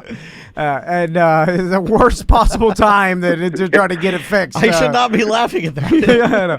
Well, I mean, I'm in good spirits, so we'll figure it out. Hey, I caught a little bit to go back to it. I caught a little bit of the supervillains on Facebook. Well done, you guys did a really nice job with the supervillains deal that you guys broadcast. That was super fun. I sat in bed. Honestly, I got to give a big shout out to Dom from the supervillains. That was kind of his idea, and he really has been big on executing that along with some of my guys, Jason, our sound guy, and Dustin, which you guys know real well. Yeah, we love those guys. They got together and really ran with that thing because, you know, at the end of the day, I've said this several times to everybody. You know, when stuff like this happens, first of all, okay, how do I keep my family safe? And then the second thing you think about is how do I keep my extended family safe and eating food? And then the third thing you think about is, like, how can I keep my ecosystem from being interrupted? So, like, the bands and stuff like that play at West End all the time, I started thinking about them, and I'm like, you know, these guys have zero work out of all the stuff that they do. So we were trying to come up with ways to break up the boredom and try to get them to a few bucks in their pocket. So.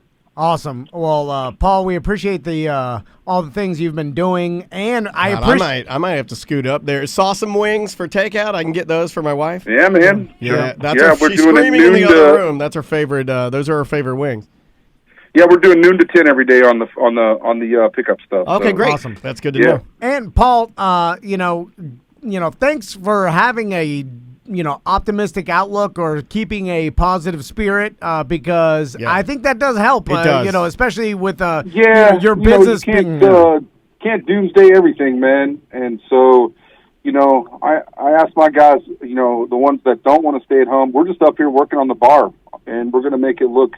There's 3 or 4 of us up here, and this place is going to look fantastic after a month's worth of working on this thing. Yeah, I know. That is the one positive that I have, too. I've been able to, really streamline our cameras in here, work on some software updates. Yeah. I've been installing stuff left and right. I mean, I am kind of digging that. It slowed everything down, and I almost feel like we needed to slow down. Yeah, everybody, take the time to reorganize your house, your life, do some things that you've been putting off forever. And, because here's the thing.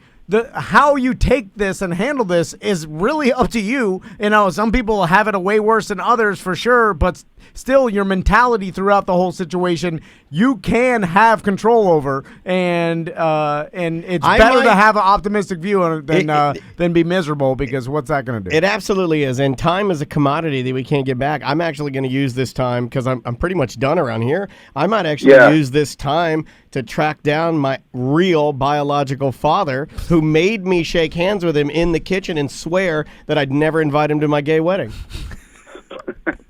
Tiger King. Well, there you go. Tiger King. Paul, have you been watching Tiger King?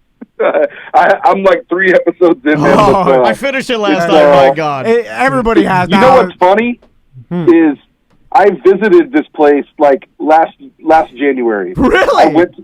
Yes. My cousin lives up in Stillwater, and I went to visit him. I went to Denton, where my family lives in Texas, and I drove up to Stillwater to visit my cousin Eli, who used to work at West End. Yeah. But on the way, we stopped and visited this thing, and I thought to myself, this place is like the sketchiest place I've ever been. There's like tack welded, like square fencing, just barely welded onto these posts, and there's like hundreds of just tigers and lions everywhere. Like this isn't safe. Like how can this place exist? It's literally one of the sketchiest places I've ever seen on the earth. Yeah, it's like a ticking time bomb. Dude, it's crazy. Is this still open? To my knowledge, it's still open. This was last January, late January is when I went there. It's probably going to have a crazy amount of visitors now, because literally, I mean, combined with everybody being indoors and all this whole thing, like it seems like literally every single person has watched this. So it's probably going to have an effect on the amount of visitors or attention. Well, the biggest effect it's going to have is come October 31st. There will be so many Exotic Halloween costumes. I mean, if you're even thinking of doing that right now, don't do it, because I'm going to start making fun of you. You're going to have to find something more original than that. If you're still hanging on to that Dog the Bounty Hunter costume that you had 10 years ago, just grab that and put it back on. Just trim the mullet a little bit. I'm actually going as the ghost of Beth for Halloween. How dare you? That's terrible. This is the only time I can say that, though, because everybody's like, that bigger fish to fry. All right, Paul. We'll talk to you soon, dude. Take it easy. Okay, buddy. All right, man. Be good. Love me some Paul Williams, West End Trading Company. Go support our guys, because just to sing his praises for a second, small business, multiple small businesses, has worked small businesses his entire life, created his own business, worked them into huge businesses, sold them, opened more. I mean, he's just a small businman. Yeah. And he has always believed in what we do. And talk about a guy that will go to bat for us and our events is Paul Williams. So I am going to, sometime this week, maybe over the weekend, drive up to Sanford and get those wings for my wife. It's the least that I can do in my community to help the people that help me. Yeah. Plus, the wings are really good. Yeah. I get a couple of beers really and, 100%. Like, really, really good. All right, should we take a quick break? We can, or if you want to jump into voicemails, I mean, we can do whatever you want, man. I mean, like, I thought this at 22. It's at 22. I'm ready to go. I got to get you some glasses. You could borrow Butler's Nerd glasses. I put it up here for you. Is it bigger up there? You yeah. Can you see that? I keep forgetting. I can increase the magnification on the TV. No, I could see it. I just instinctually. You think I should? You've been worried about his eyes. He's lying. He can't see it. I could see. I think your eyes are. Why are they so cloudy? They're a little cloudy this morning. He's got Gringos queso in there. Cave in. His eyes are straight white. Yeah. This, you know how like the lack of production and like in Italy the streams have turned back clear, and then like there's no smog in Singapore, and like all that stuff. My eyes get more cloudy. Have you looked lack of use? Have you looked at those the global imaging? No. Do it. Do yourself a favor. Just Google like Corona lack of smog or something like that. In China, like have you seen blue skies? Have you seen the aerial footage of the whole world? No. They took one globally, and then they showed this is us like 2 months ago. Max capacity. Here we are now, and it's night and day. Yeah, it's almost nuts. Like this is what I'm talking about, man. This was a needed break. if we can spin this, now, I'm not saying this is a positive thing. This is not good. Yeah. But if we can spin the positive things, like what if we were able to, what if scientists later, I'm not saying this is going to happen, what if they say, hey, you know that little bit of smog you didn't do for the 3, 4, 5, 6 months? The world's in a way, but there are a lot of animals and plants that are back alive because of it. Who knows? Or just showing people that there is a huge difference because you never would have been able to do this even as an experiment before. Tracy just Googled it in the Twitch chat room. I told you. It's crazy. It is nuts. Like even the waters in like Venice, where it's normally like murky. I've seen them before. Some of the stories that are floating around though are fake news. Yeah. Some of it's Photoshop. Yeah. BS. Yeah. I think the one that we got though was from like I want to say it was National Geographic or something, and I hopefully I can trust them. I honestly don't know. It could have been all fake news. Seemed logical to me. I was like, well, if you take 80% of the pollutants and out of the air, like that will make a difference. Gotta be positive. Yeah. But I don't know. You're right. I'm just looking at stupid Facebook memes. Could be all fake. Let's jump into. No way to know. I don't know. Look, I don't know who started Corona, but I know it came out of Carol's meat grinder. Oh God. Tiger King. Let's jump into some voicemails. Here is one very, very, very hot topic. We found out earlier this week, that our very own producer, Samantha, keeps her house at 69 degrees. Tom and Dan, Butler, and Sam. Jim from Lakeland here. On a recent ACT, you guys were talking about what temperature to set your air conditioner at.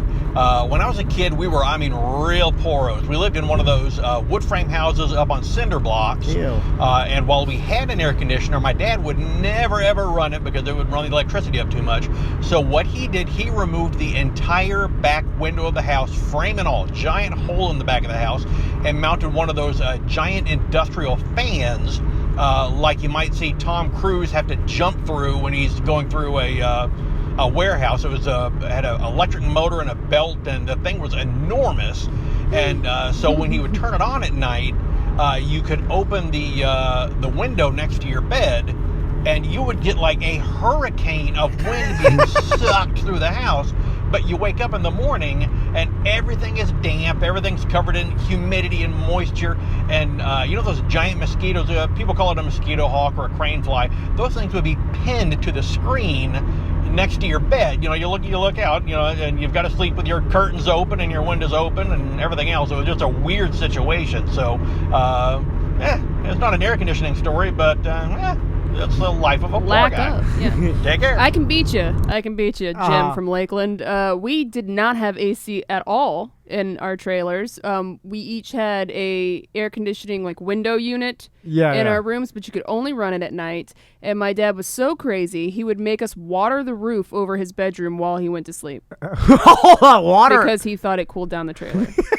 I am not. This is true stories of my childhood. So your dad was drunk. He would go to bed. He's like, look, I'm drunk and I'm going to bed. Yeah.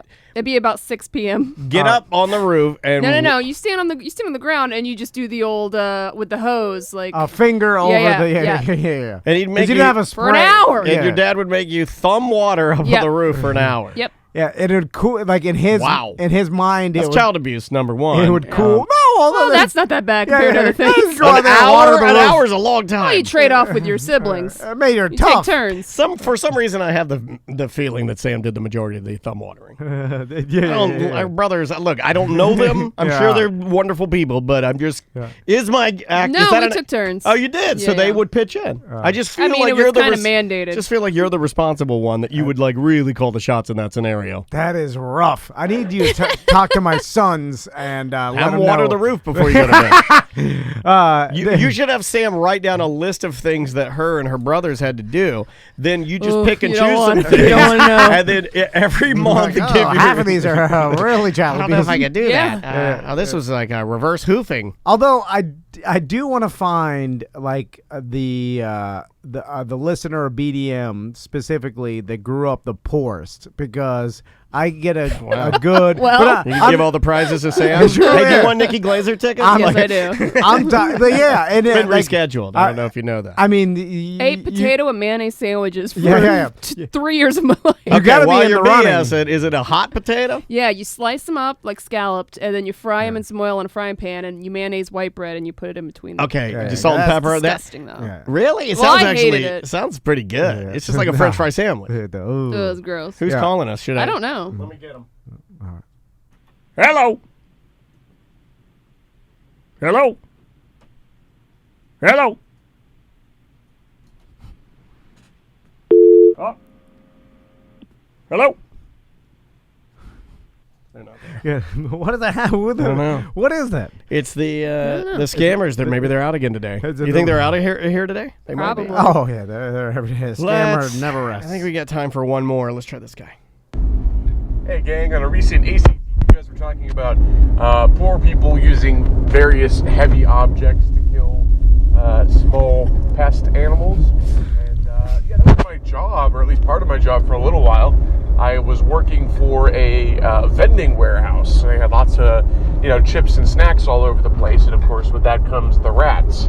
And no matter what they did, they couldn't keep the rats away. And they tried a bunch of things, including these industrial grade rat traps. They were black and plastic and pretty meaty, but these Oh, we had those at my house when I had the rat infestation Yeah. on my last house, the little old bungalow, Yeah. the old Navy base house. They use those. They're made out of plastic and fiberglass. They're black and Yeah. they're big. And You they, see them outside of places downtown and restaurants and stuff. but it looks that's the one they go in and just die. This one is a clamshell. oh, With it's like they sharpen the fiberglass into these. They're like razors, and when that thing comes down, it will sever the head. ooh, I mean, there is nothing left. Would it Well, I mean, it's would it left. sever your finger? Or Oh, yeah. Okay. They could break a they're bone. there. Yeah, it's bad.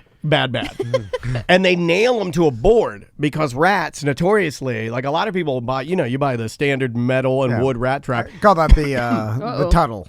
Yeah, the tunnel. Yeah, Yep. yeah. The standard 90s old- radio. yeah. Yeah. Snappies. You put those up there, but if you don't nail them down, especially rats around here, big rat. I mean, they'll drag that thing around. Yeah. So you got to nail it to a board. It won't kill it. It'll just drag it around. Just beat him up. Maybe get his arm. Yeah. Something like that. But Yeah. here, let's continue. particular rats were just either too big or too tough or something, and all these traps would do all they would do is they'd clamp down on the rats' heads, and the rats would still be alive, wandering around the warehouse, smacking the trap that's on their heads against the walls and everything. That's why you had to nail it down. So, luckily in the morning it was my job to find them, and they were easy to find that way. They were making all that noise, but I then had to scoop them into a box and then take them out by the dumpster, and I would basically finish the job of killing the rats by dropping a cinder block on the rat see, trap cinder block, told to seal you. the deal there. So, yeah. I did that for $50 a day before taxes. Oh my and, God. yeah, not fun. Anyway, SFT. Okay. I appreciate the SFT. That's got to go into the category of worst job ever, right? Should we do Worst Job Wednesday? I mean, we can. We need to do We another. could do Worst Job Wednesday. Yeah, we Well- could make it super negative. Yeah. Remember we did that podcast one time of who's got the worst job? We gave Yeah. him a prize and stuff. And Who was the winner? I don't even remember. It wasn't. So many shows. Was it the Slaughterhouse? I think it was. Yeah, it was the slaughterhouse guy. Yeah. I don't think it was Jeremy with the Slaughterhouse, was it? Or was it it was I thought something with Doo-Doo, right? Jeremy won something. Slaughterhouse Jeremy won something. I know that. That may have been the worst. It's just cutting up. Because he's the guy that sounds like a black guy. Yeah. He's just a really, really, really, really, really, really thuggy white guy. yeah. But there are some real bad jobs out there that people have done, and every time I hear them, like, woof, like $50 a day just collecting and killing rats and throwing them in the dumpster. Terrible. My God. It's hot, stinky. There's no fulfillment. You know what I'm No. saying? At least, I mean, if you're a little sick. I mean, it's a. I guess depends so. on how weird you are. Yeah, because even like a roofer or like manual labor, you get to see like the end of the day, your progress. You're like, there's something there, you know. Count like, your dead rats. Yeah, I guess so. Don't God. catch your dead rats before you cinder block them. All right. That's what I say. Let's take a quick break. We'll be back with more Corporate Time. Welcome back to Corporate Time with Tom and Dan. I'm Tom. I am Dan. So we have a guest on the line, and he is a trucker, obviously essential to our society. Oh, yeah. With moving goods. And I've seen a lot of Facebook posts, recognizing truckers because they are the unsung heroes of this whole thing because they're keeping things stocked and society moving. How you doing, Matt? Good. Just driving. So, how long have you been a trucker? Going on 5 years. All right, 5 years. What kind of merchandise do you truck around the country? Well, before all this started, it was just, general stuff that you take to Walmart, like dry goods. But now it's just constantly toilet paper, water, and hand sanitizer. All right. Really? So, yeah, that's all it is. Why don't you swing by the studio, homie? And, So Matt, what have you noticed in the past couple days? Because you mentioned some things to Samantha that are pretty interesting. Yeah, I mean, it's definitely eerie because, I live in Atlanta, and so I'm used to, crazy heavy traffic during the day, in the morning or whatever. It's maybe just semi-trucks and a few cars here and there, so it's really weird. And then, when you go to, New York State, a lot of those places have, 100% workforce have to stay home and stuff, so, you'll be the only truck, driving through this small little town, and it's almost like the old Westerns where they would, shut their windows real quick when you come through.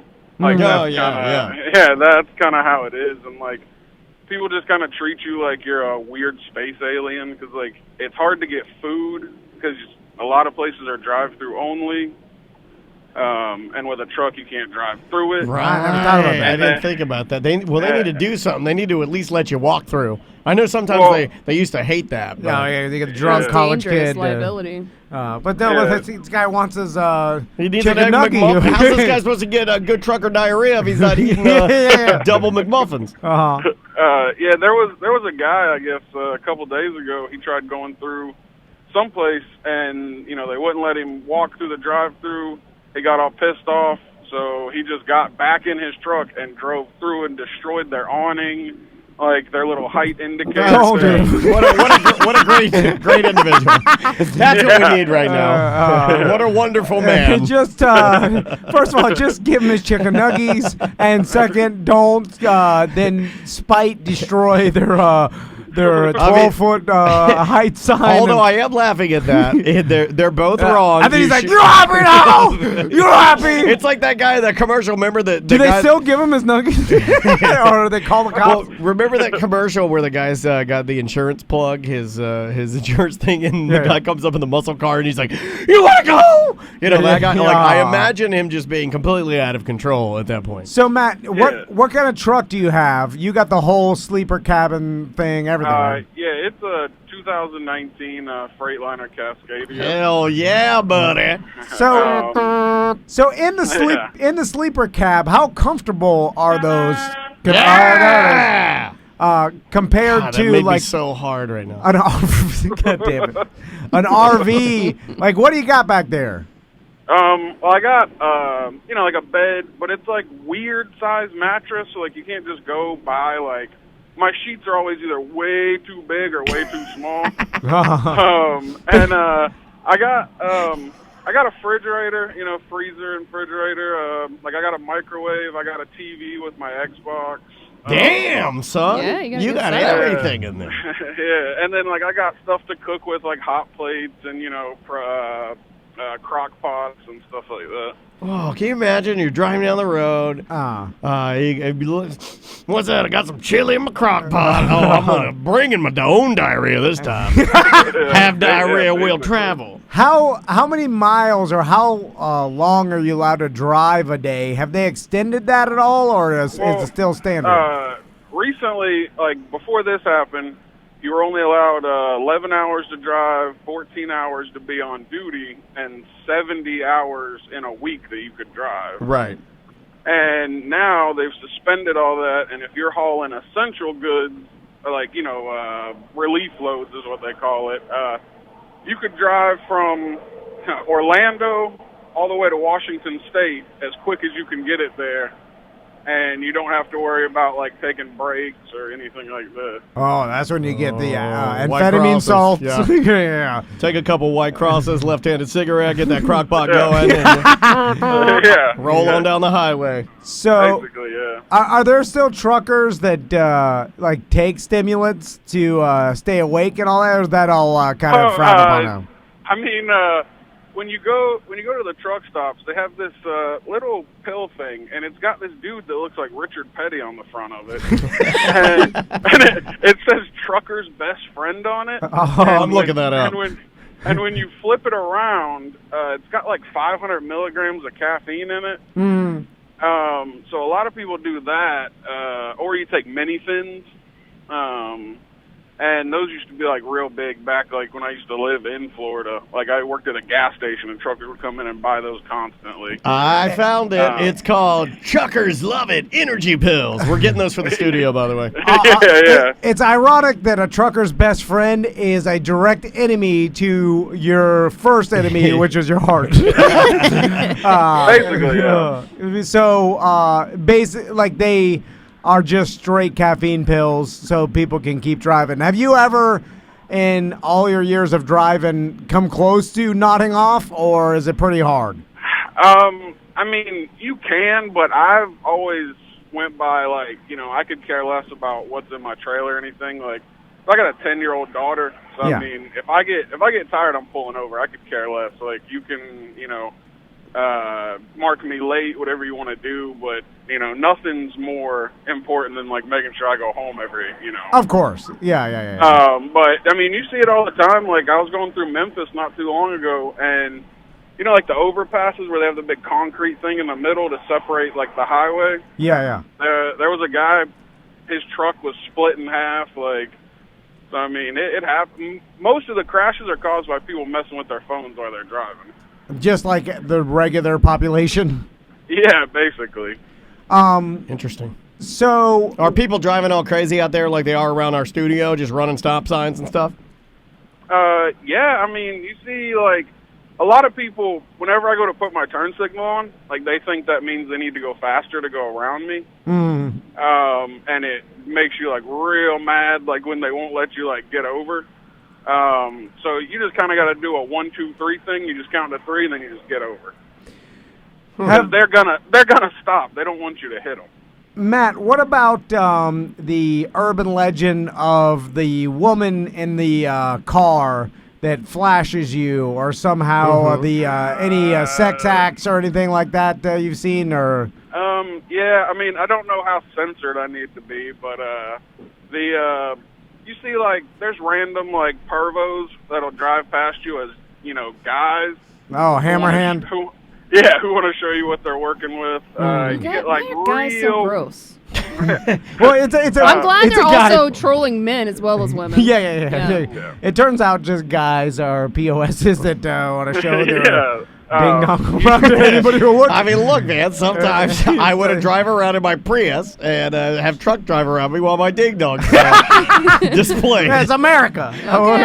You're a communist. So, look, everybody, Bernie Sanders over here doesn't want to have a ding dong nation. I want Trump to keep this place ding dong again. My pop-up didn't fight in the war for me to not show my ding dong. Correct. Yeah. It's a ding dong world. Yeah. So, and I guess last question, Matt, how hard is it to stay, where you're eating healthy and stuff on the road? Because I imagine that's the hardest part, hence why most truckers are morbidly obese. Yeah, I mean, I have my refrigerator so that way I can cook what I want to. But you do see, like, you'll see the guy that's like, 500-pound big block walking into the truck stop, and he'll get the pound of Sour Patch Kids and like gallon. They do. They sell them in like a 1 pound bag. I know. I've seen seen it. It's like a novelty thing I would get my daughter for Christmas or something. It's not Yeah. for one man. He's like, I got a 30-minute drive. Eat a pound of Sour Patch. And a lot of I don't know what it is about it, but like a lot of Asian guys buy cigarettes by like 10 cartons at a time. And then you see a lot of people just like eating stuff you know they shouldn't be eating because they can barely make it back to their truck. All right, so far what I've learned is morbidly obese guys like the pounder Sour Patch, and Asian truckers like cigarettes. A lot of them. Okay. All right, check with I believe all stereotypes. What do Latin truckers and black truckers like? Those little cologne dispensers in the bathroom where you put a quarter in and it sprays it onto you. They use that a lot. No spray, no lay. All right. Love trucker stereotypes. Oh, true. True trucker stereotypes. Well, Matt, those and lot lizards. They like those a lot. Yeah. Oh, yeah. Who doesn't? Who doesn't like a good Have you lot ever seen a decent looking lot lizard, like at all? Like, that you were. You were like, I'd be like, all right, maybe she's a 7. in a pinch. Like, I mean, I'm not even talking a 7, like a 4.5. Oh, you're low. No, I had the last one I had was in Colorado, and she was a real big lady. And she yelled at me because I wouldn't let her get in my truck, and she was like, "Let me just do something to you for $5." And I was like, "No, leave me alone." Let me just do something to you for $5. That's what I tell my wife. Please, let me just do something to you.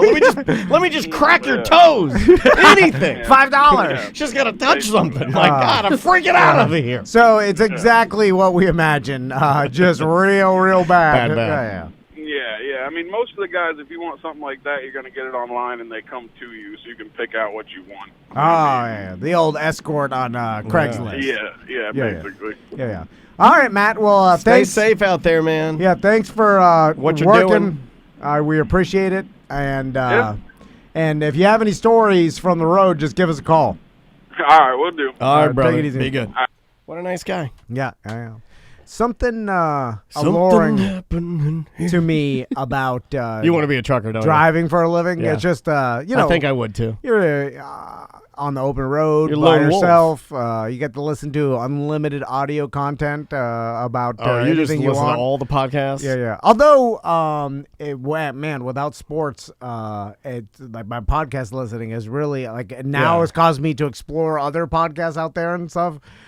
Because I had so much sports and gambling content to listen to. You listening to semantics now? Well, just yesterday he texted me. He's like, Mark Maron had an Obama. And I'm like, okay. That's good. Have you? What was that? The true crime podcast they like started. Serial. Serial. Yeah. She's there was Serial, and then there was the other one, right? They did like a part. There's a ton of them. They did But 2. that was the original, like popular one that spurred the rest of them, right? Yeah, that exploded it. Yeah. I kind of feel like I think a woman. You know the new thing right now that's kind of it's not overshadowing, but it's the television component. I feel like are docuseries. I feel like there's a podcast on Joe Exotic. No, I know, but I'm just saying like right now I feel like every docuseries that is coming out, I feel like I've already heard a podcast about it. Yeah. It's like they're just catching up to all the podcasts and like, ooh, we should do a docuseries. Well, about that. I kind of feel like the hey, this is our topic podcast. You know, not that we kind of do that, but our podcast and even our shows are just more about what we're doing. Yeah. So it's a little selfish in that regard, which is kind of good because I think there's so many of these where they pick like something like X, Joe Exotic, boom, and then you got like 25 podcasts about it. Oh yeah. Well, you're only gonna be able to find as much information as you can find. You're only going to be able to talk to so many people. There'll be a finite ending to it, but I think that's where there's like the new. But those docuseries are huge right now. Oh yeah. The new genre That's the new thing of podcasts is like, all right, this podcast will have a finite ending. Yeah. It'll be about the Tiger King, and they did it with that HBO series McMillions, where there was a podcast docuseries. about McMillions, and then it just deep dove into more of the story. Now, but here's my question for you, and you tell me what you guys think. Is it okay? Like now, Joe Exotic does not fit my criteria, but do you feel like docuseries are just it could have been a documentary that was really well done. Some of them, yes. Tightened up and made a really good movie. Like Joe Exotic, I feel like there was enough to cover. Like they probably could have done 2 more episodes of just weird stuff. There's an insane amount of content. Plus, they said it seems like they're now Netflix and HBO and then any production company that specializes in documentaries is now like combing the earth for someone that has a huge archive of video content on a particular topic, because then they could just go and do a couple interviews and then piece together a docu-series on that topic, especially if they have a bunch of video footage. The same thing they did with McMillions. They had a bunch of FBI video footage of all this stuff, and all they needed is a couple interviews, and then with that, you could put together a 6 or 7 part docu-series. They did it with like Tiger King so well because the guy was so paranoid, he videotaped everything. Yeah. But he lost a lot of those tapes. Well, he burned them. Yeah. The one with that one dude was trying to do like, I bet that guy's mad because this thing is the hottest thing on Netflix, and he's like, that could have been my show. Yeah, he knew, like, he had all this footage and was planning to do this huge documentary or whatever the hell movie, and the guy burned it all down. He wanted a reality TV show. Oh yeah, like on A&E or something. Oh, the old man with the hat, the old newsman. Yeah. I didn't like that guy. Every time he talked, I'd be like, ew. He looked like he... There's nobody redeeming in that whole was a ghost. Series. Yeah. He looked like Gordon Soley, the old wrestling. He looked like an old school Edward R. Murrow, like news cat. Yeah. The cigarette. They're like, we're gonna get down to the bottom here. We're gonna get to the nitty gritty. Every character in that GD series is insane. Was a cartoon. Yeah. Over the top, ridiculous. Like, and the things that. Like somebody in our Twitch chat room asked if that would be appropriate for young kids to watch the Joe Exotic, and my answer would be absolutely not. No. How young? Yeah. Like if you have like a 15-year-old, I feel like it's fine. Yeah. But it's there's some my wife. If you're an animal lover, there's some scenes in there that's hard there to were watch. a couple scenes I was like, ooh. Yeah. I feel like if we had a wig that looked exactly like Joe Exotic's hair and we put it on Butler and shaved his facial hair like him, he would be Joe Exotic. He could just use his wife's extensions again and just I told bleach him. I had this dream of dressing skinny Butler up like Joe Exotic and then sending him over to Publix with Caesar painted like a tiger. I think Butler can sing too. Yeah, Butler can do a lot of things. Get in here. Can you sing? I think you can sing, right? What is on your shirt, by the way? Little Sebastian. I don't know who that is. The horse from Parks and Recreation? I never watched it. Oh, you gotta get on that. That is a great show. Still watching Tiger King. Butler, can you sing? I dabble with the. He was a child actor. Give him a song. Play a Joe Exotic song on YouTube, and then see if you can sing a bar. Just like him. Okay. All right, hold on. I gotta get some Joe Exotic here. Because Butler could do some things that we never even exploited, and I feel like he can do a lot of stuff. We're not doing our job as radio show hosts, even though it's more of a podcast. Exploit your employees. Yeah. I mean, we need a lot more exploitation there. All right. Okay. So I'm listening. This is Joe Exotic's "I Saw a Tiger." Just give you guys a little taste of this here. Tell all the hunters to lay down their guns. Tell them that the tiger needs a little bit of love. Can you do that? Can you do that? Tell the hunters. I've already forgot most of the lyrics, but I think I try this. Okay. All right. Got a little acoustic in the background. It's okay. Well, I you want the instrumental? I don't have the instrumental. They don't have that available. This guy's got. He's already got. He's got demands. I'm a professional here, you know. You can sing along with him, and then I'll just drop it down. Let's see what I can do. Okay.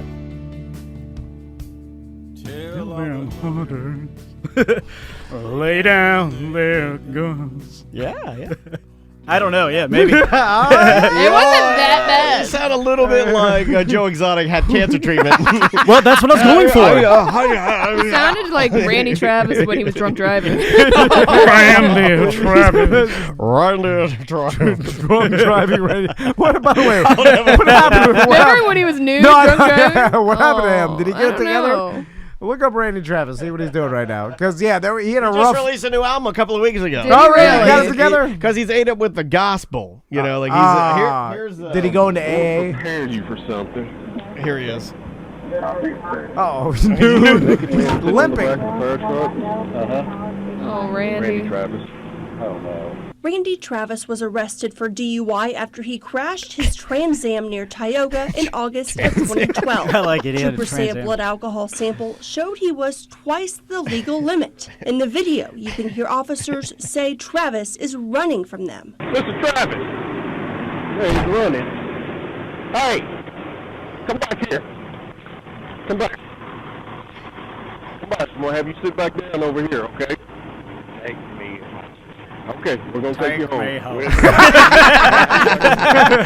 Oh, Randy, you blew it. Take me home. Travis declined when the paramedics offered to take him to the hospital. Mr. Travis, you hit pretty hard over there. I'm as fine as a damn dandy. On the way to the Oh, Randy. I'm as fine as a damn dandy. You're nude. Why do extremely drunk, mentally ill? Hey, I don't know if he's. You're looking right at me. Like when I resigned from my job and I was nude everywhere. Yeah. I don't know. It's freeing. Remember, whatever happened to? We should do a whole show on whatever happened to these people. We should do a show about famous guys that freak out and get nude. Yeah. Tracy Morgan's done it. Martin Lawrence has done it. Yeah. Coney's done it. Randy Travis has done it. Robert Downey Jr. did it, didn't he? Yeah, he's nude on a couch. Wait, bongo playing. McConaughey? Matthew McConaughey. Randy Travis had a stroke, apparently, after this, and I guess he's not singing anymore, it says in this article. I thought he just put out an album. This article came out this January. Poor Randy. Oh, man. He may have already had something in the can. He's wheelchair bound. February 21st, he put out this Precious Memories, Worship and Faith. Right. So here's a little bit of. This is from 2020, February, and you said he quit in January? Yeah, he must have had it in the can. Oh, yeah. He's always had a good voice, though. Jesus is mine. And he's a big gospel guy. Yeah, he's good. But yeah, this. So his vocabulary is severely limited, and he's in a wheelchair now. Get an interview with him. Who was the old country singer that used to pork Cindy Crawford? Wait, what? No, you're thinking Shania Twain. No. Cindy Crawford used to date a country singer. Cindy Crawford? Yeah, I thought was married for a while. I thought she. Oh, Lyle Lovett. Lyle Lovett. That yeah. was Julia Roberts. Oh, you're wrong. Was Julia Roberts. Yeah, yes. Julia Roberts, Lyle Lovett. Cindy Crawford is Randy Gerber, and then what I was thinking of was Shania Twain, Mutt Lange. Mutt Lange produced AC/DC. No, okay. Then they got a divorce. Remember that? He was a producer for her as well. Mutt Lange's a big deal. I don't know why I know that. But. Yeah, there's it's something weird about getting nude and during your freak out. I wonder what that is. But so many humans have done it. It's got to be some sort of psychological, like. Well, some people don't have a freak out and just get nude, like Orlando Bloom, who likes to longboard paddle butt naked. Yeah. Well, that's just on his tan. That's just a lifestyle. Yeah, and also he's proud of himself. I mean, I'm talking about getting nude during your freak out because that's has happened to so many celebrities. I mean, if you go on crazy people running through the streets nude.com. Yeah, I've been there. But this happens all over the place. That's where I get all my coronavirus news. I bet if you talk to any cop, they've experienced one crazy nude in their entire career for sure. Because it's a thing. Andrea, have I ever, when I get drunk, have I ever just gotten do I always get butt naked when I'm like blackout crazy drunk? Turn on the mic. Well, you would have to run outside. The only time you've ever done it is when you got so extremely drunk and the thing broke at our old house in the bathtub. Oh, and the water sprayed out. The hot water burned my ding dong. Yes. Yes. And then were you drunk when you burned the Predator's helmet? in the chimney? It was not a Predator's helmet. I would Oh. never burn. Oh, Orlando Rage I would helmet? never burn something as precious as a Predator's It helmet. was Orlando Rage. It was an helmet. Orlando Rage helmet, signed by the entire inaugural season. Do you have to ask that? And my Were you flip-flops. drunk when you burned a XFL? No, I knew he was drunk. helmet? Were you nude when you did that? No, I I was know. not nude. Okay. I was not nude. So you were only nude the one time when the hot water was spraying out. Yeah. And you had to run out into the front yard. Then I was nude. Didn't then you I get laid. nude at the top of the staircase? Yes. When Tom and That was- Crystal Yeah. That but was the he time. claims he's seen, but he hasn't. He just saw the B's, not the D and B's. Yeah. I saw the something. nuggets, the golden nuggets. Stop it. Yeah. Go It's, back in your other room. it's- yeah. Corona. All right, let's take a quick break. We'll be back with more of Corporate Time. Welcome back to A Corporate Time with Tom and Dan. I'm Tom. I am Dan. We were talking about Kenny Rogers during the break, and R.I.P. It kind of got lost in the shuffle of this news cycle about coronavirus because that's the only thing on the news. So Kenny Rogers passed away, and that was that commemorative game that he did. That is it the nephew that we know, Kenny Rogers? Yeah, his nephew. He's but a BDM. remember, when we had him in here to talk about it, and he was drinking a little bit. Yeah. He told us a story about these Kenny Rogers All-Star Weekends. That's the game you're talking about with the pump fake. Okay. He was there, I bet. So I bet he was at. We need Probably. to. Yeah, can you reach out to our BDM that is related to Kenny Rogers? I don't. He's really sad. I feel bad for him because I know. I kind of don't want to Yeah. bother him. Yeah, I don't He's want to probably bother him. still 'Cause grieving. everybody, 'cause, again, everybody's been asking, like, reach out to him, get him on the show. And I'm like, wait. Let him. Yeah. been like a week, right? I came back on the air 1 week after my brother died. That's true. Real man. I think Better than everybody. I think I was on the air the day after my father passed away. Yeah. I'm not gonna let my dad dying stop me from being funny. Are you crazy? Priorities, people. Yeah, I know. I found the Kenny Rogers fump pakes is what I was gonna say. Here he is. So this was his actual this is he put on Kenny Rogers All-Star Weekend, and they do like a white team and a red team. he pump fake Jordan and then drowns a jumper. There you go. He was old. Wow. So here's my theory: like if you but the next one, he goes up for like the sky hook, and he gets that S slapped from here to Tahiti. Yeah. They're like, get out of here, old man. If you're like Daniel, if you wanted to, you could do this. If right now, if you dyed your beard totally Jet gray, black? I'll do it. no gray, Okay. and then your hair gray, and I only have to dye a little bit of my beard. yeah. But I mean, you went full gray beard, gray hair. I'll do it. I got plenty of time. You could rock that look for the next 30 years, and then people will be like, my God, this guy never ages, because like all these pictures of you in your 40s were already. So now get a hold of Melissa Soroka. I know that she's not doing haircuts right now, that we can buy our gift cards. I will set it up, and I'll be, for Halloween, I'll be little Kenny Rogers. Now it's easier if your hair naturally like either recedes or goes gray early. Now it does suck when you're in your 40s because you look like an old man prematurely, but you will remain ageless because it's kind of like you ever look at like Bernie Sanders when he was younger? He looked like like 20 years ago. It's like when I look like Bernie Sanders today. You know, because it's like you look the same. You're right. Because you go old early. The Grizz age as well. Because he went. He's got gray. He went gray early. So he'll look the same for longer. Anderson Cooper. Like Anderson Cooper will look like, I guarantee you 15 years from now, you go back 25 years, you're like, he looks the same. But 25 years ago, he looked older than he should have. That's the downfall. You know the look I've always liked, but I don't know how they did it. But I always like the look that I'm going for as I get older is Hulk Hogan NWO, where he had the bleach blonde hair and he had the bleached mustache, but his hair follicles around his 5 o'clock shadow was jet black. I mean, blacker than the blackest hole in the universe. Yeah. And it had this weird contrast that made him look like this cool, menacing, like biker villain. That's what I'm going for. Dude, if you dyed your beard black, how do I get the follicles to be that?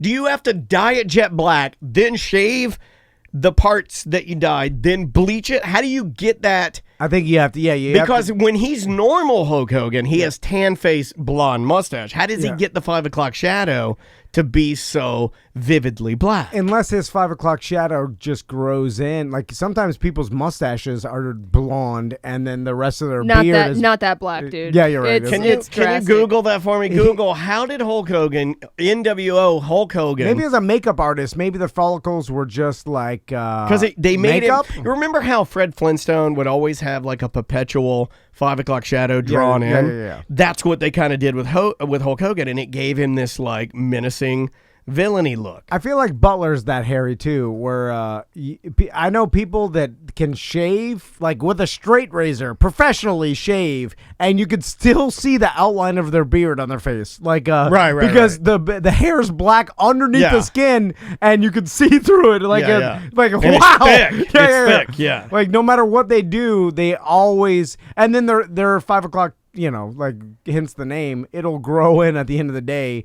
That is an insane amount of hair. Maybe I need to do that to you. If I used dye and dyed your hair follicles, you'd have a nicer 5 o'clock shadow. Once for Halloween I went as a lumberjack. Well, that's creative. A long time ago. What are you, 6 years old? What grown ass man goes as a lumberjack? It was my friends from Miami came. It was back when we had the deal with Adventure Boat Club. You never go as a lumberjack, man. So they gave me a boat to use for the weekend, and we took it up to St. Augustine, and we spent Halloween up there with some Miami friends, and then we all dressed up, and then I used the black Halloween hair dye, the one to spray. Yeah. And then I just made like a stencil and sprayed my face so that basically it painted my face. You only had half blackface? Yeah. So you're half blackface. Yeah. Half racist. I did half blackface, but it was supposed to be my beard. So it was like a straight line, and it was like all. And oh my God. From far away and bad lighting, it looked like I had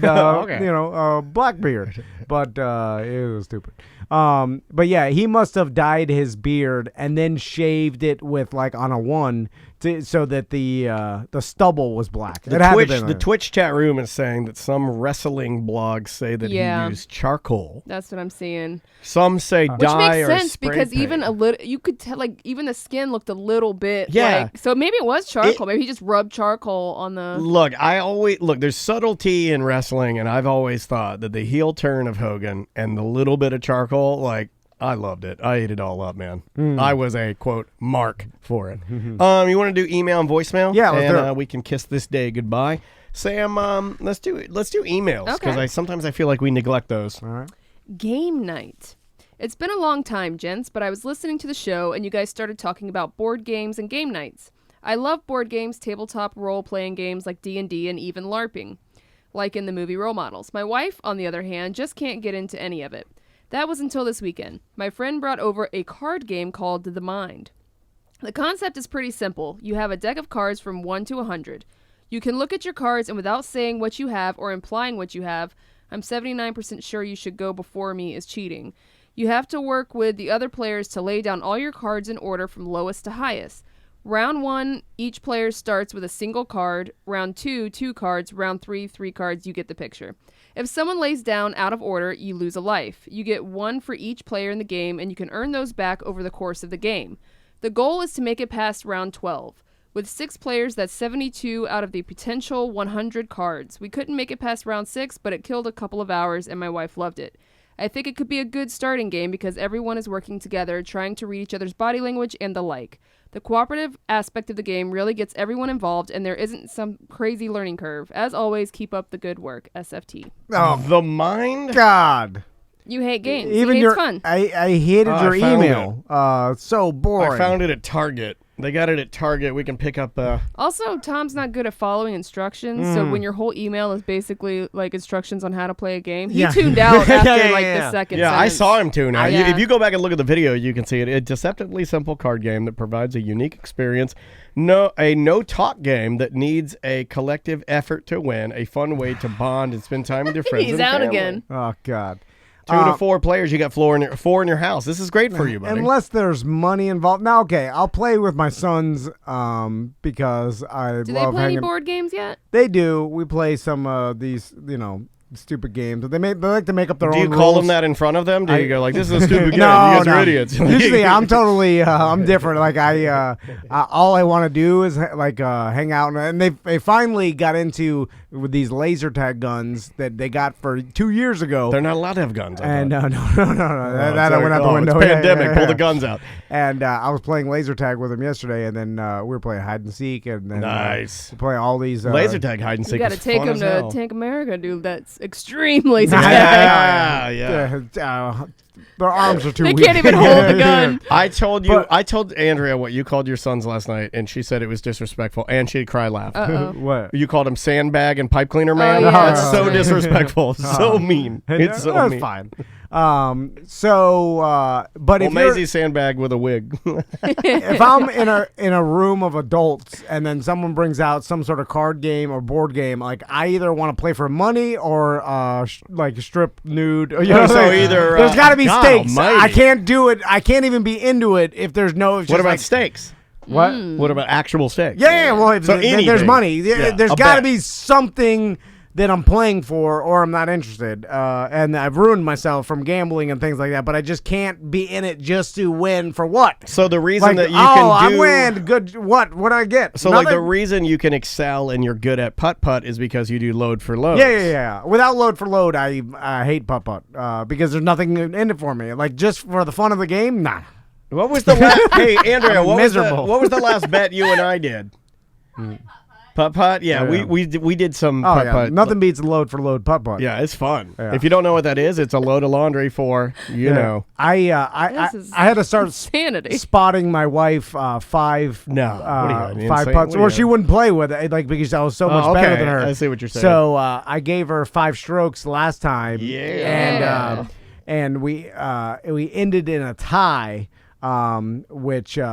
Which I tried to, like, she was down 2 strokes on the 17th hole, and I tried to renegotiate the terms. Like, I'm like, I'll give you. What happens in like if a tie happens? What happens in loads for loads? It's Or a load for loads? draw. out, It's a yeah. cancel out. They Oh, both that's cancel terrible. out. Then you Yeah. wasted your time. Yeah, you did. No, No, it's you gotta bad. go to Yeah, sudden. yeah. You gotta go to sudden. No, I wanted to, but Sudden death. she was glad to come out with a tie because she thought she was going to lose. Well, she for benefits with a tie. Sure. Then nothing yeah. happens. Yeah, she was Right. she was going for a tie because she's never lost because I always end up beating her because. Yeah. When it comes to load for load, I played serious. Like I take the keys out of my pocket before I Yeah, putt. yeah. You focus in. Yeah, you need Yeah, more leg room. like- I do too. I leave my wallet in the car. Like, and my What the my hell? son's like put a foot on the green. I'm like, get off the green! yeah, you throw things yeah, at them. yeah.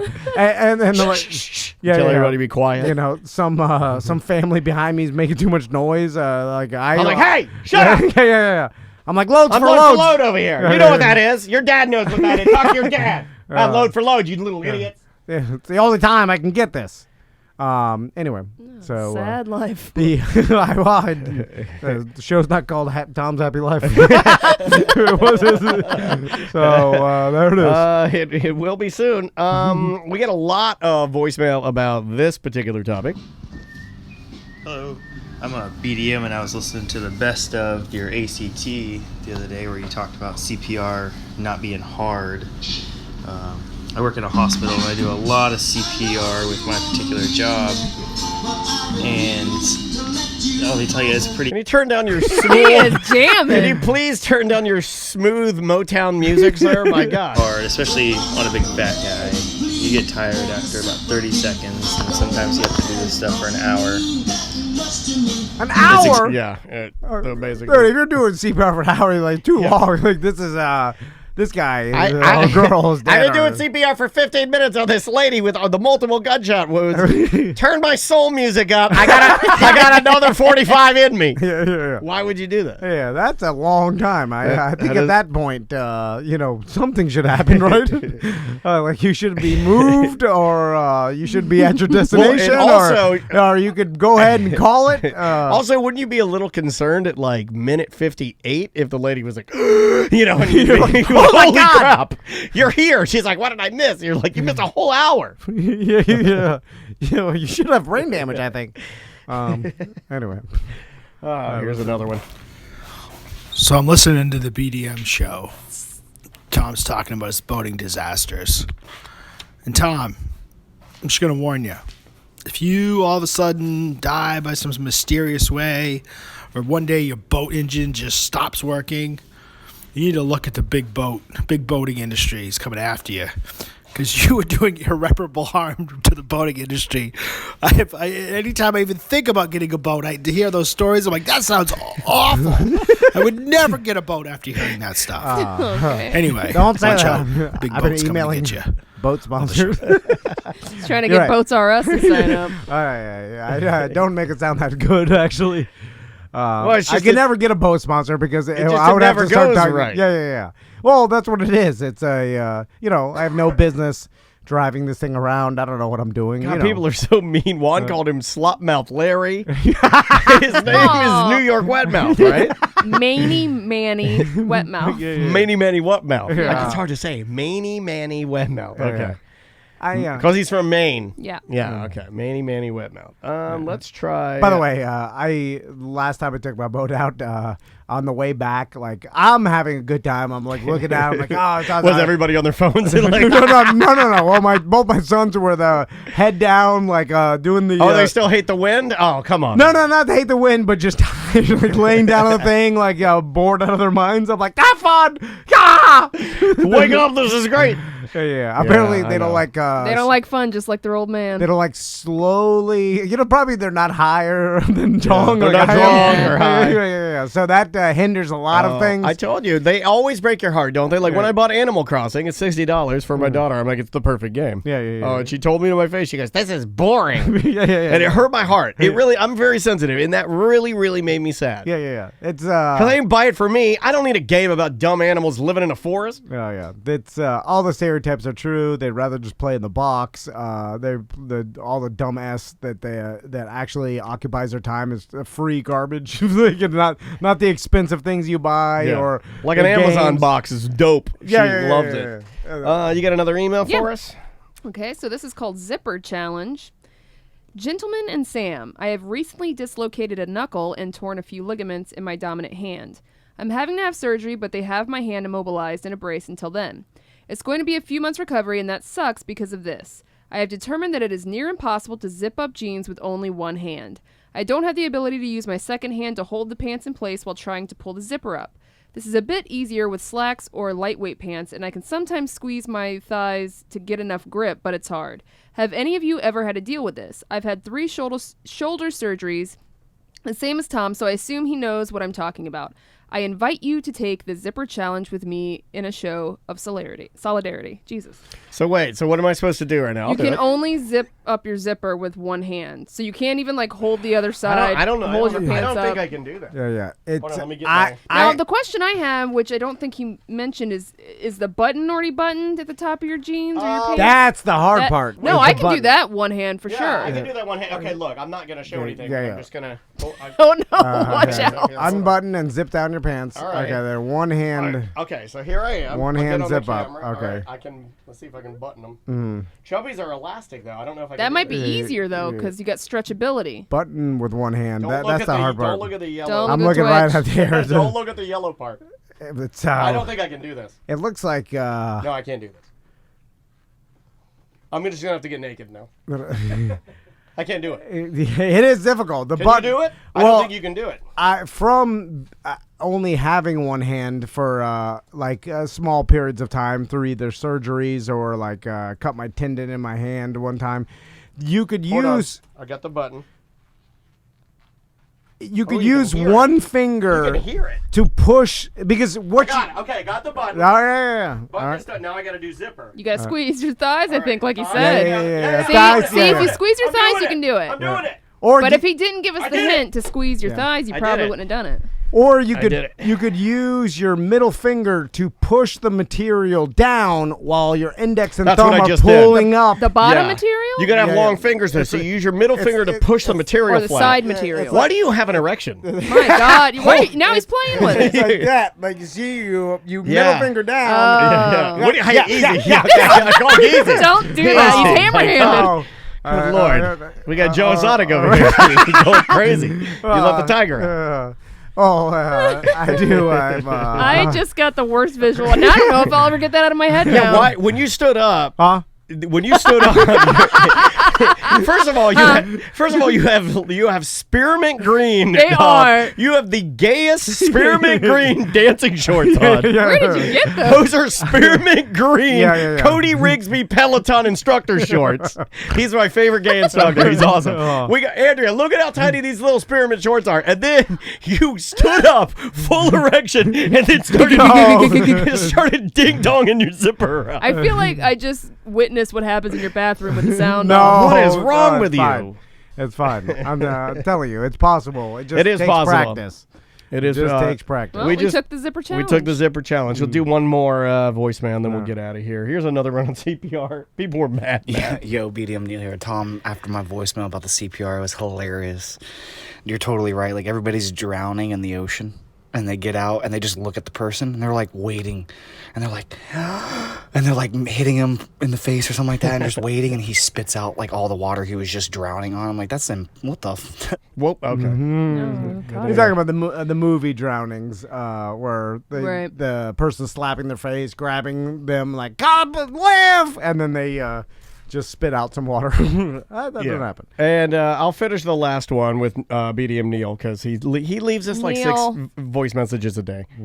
BDM Neil here. I'm loving the whole prison dude content. And Daniel with the hard-hitting questions of when you eat a sloppy Joe, does meat get stuck in your ankle bracelet, baby? Gotta love it, dude. Gotta love those hard hit. I need to know that. And also, I need to know if he could wash under it because he got a stank-ass leg. Okay, there you go. All right, Neil, we know you love it. You can tell by the 10,000 voicemails you leave us a day. Oh, he's into it, man. So, anything we need to let people know about before we get out of here? Nope. Actually, we're running a promotion right now for the next. Actually, we're running an exotic big cat zoo.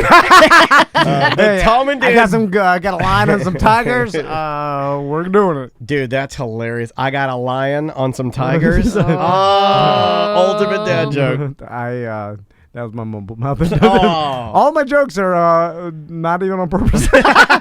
All by accident. So we're doing this promotion where if you buy a piece of merch, you'll get some Tom and Dan sunglasses and a koozie. We actually bought a bunch of promo items to give away at events that were coming up, and we had this plan to Eric was going to go out, set up the Tom and Dan tent, and start giving out all this. We had him booked all over the place. All this promo event, which is obviously not happening, so we're running it as a merch promotion, which helps us out. So if you buy any piece of Tom and Dan merch at tomandan.com, you will get a free glasses and koozie with that. But it's all up there under the merch section at tomandan.com. Yes, sir. Great job, everybody. Have a wonderful Monday. Be safe. Wash your hands. Stay clean. Stay inside. We'll see you tomorrow.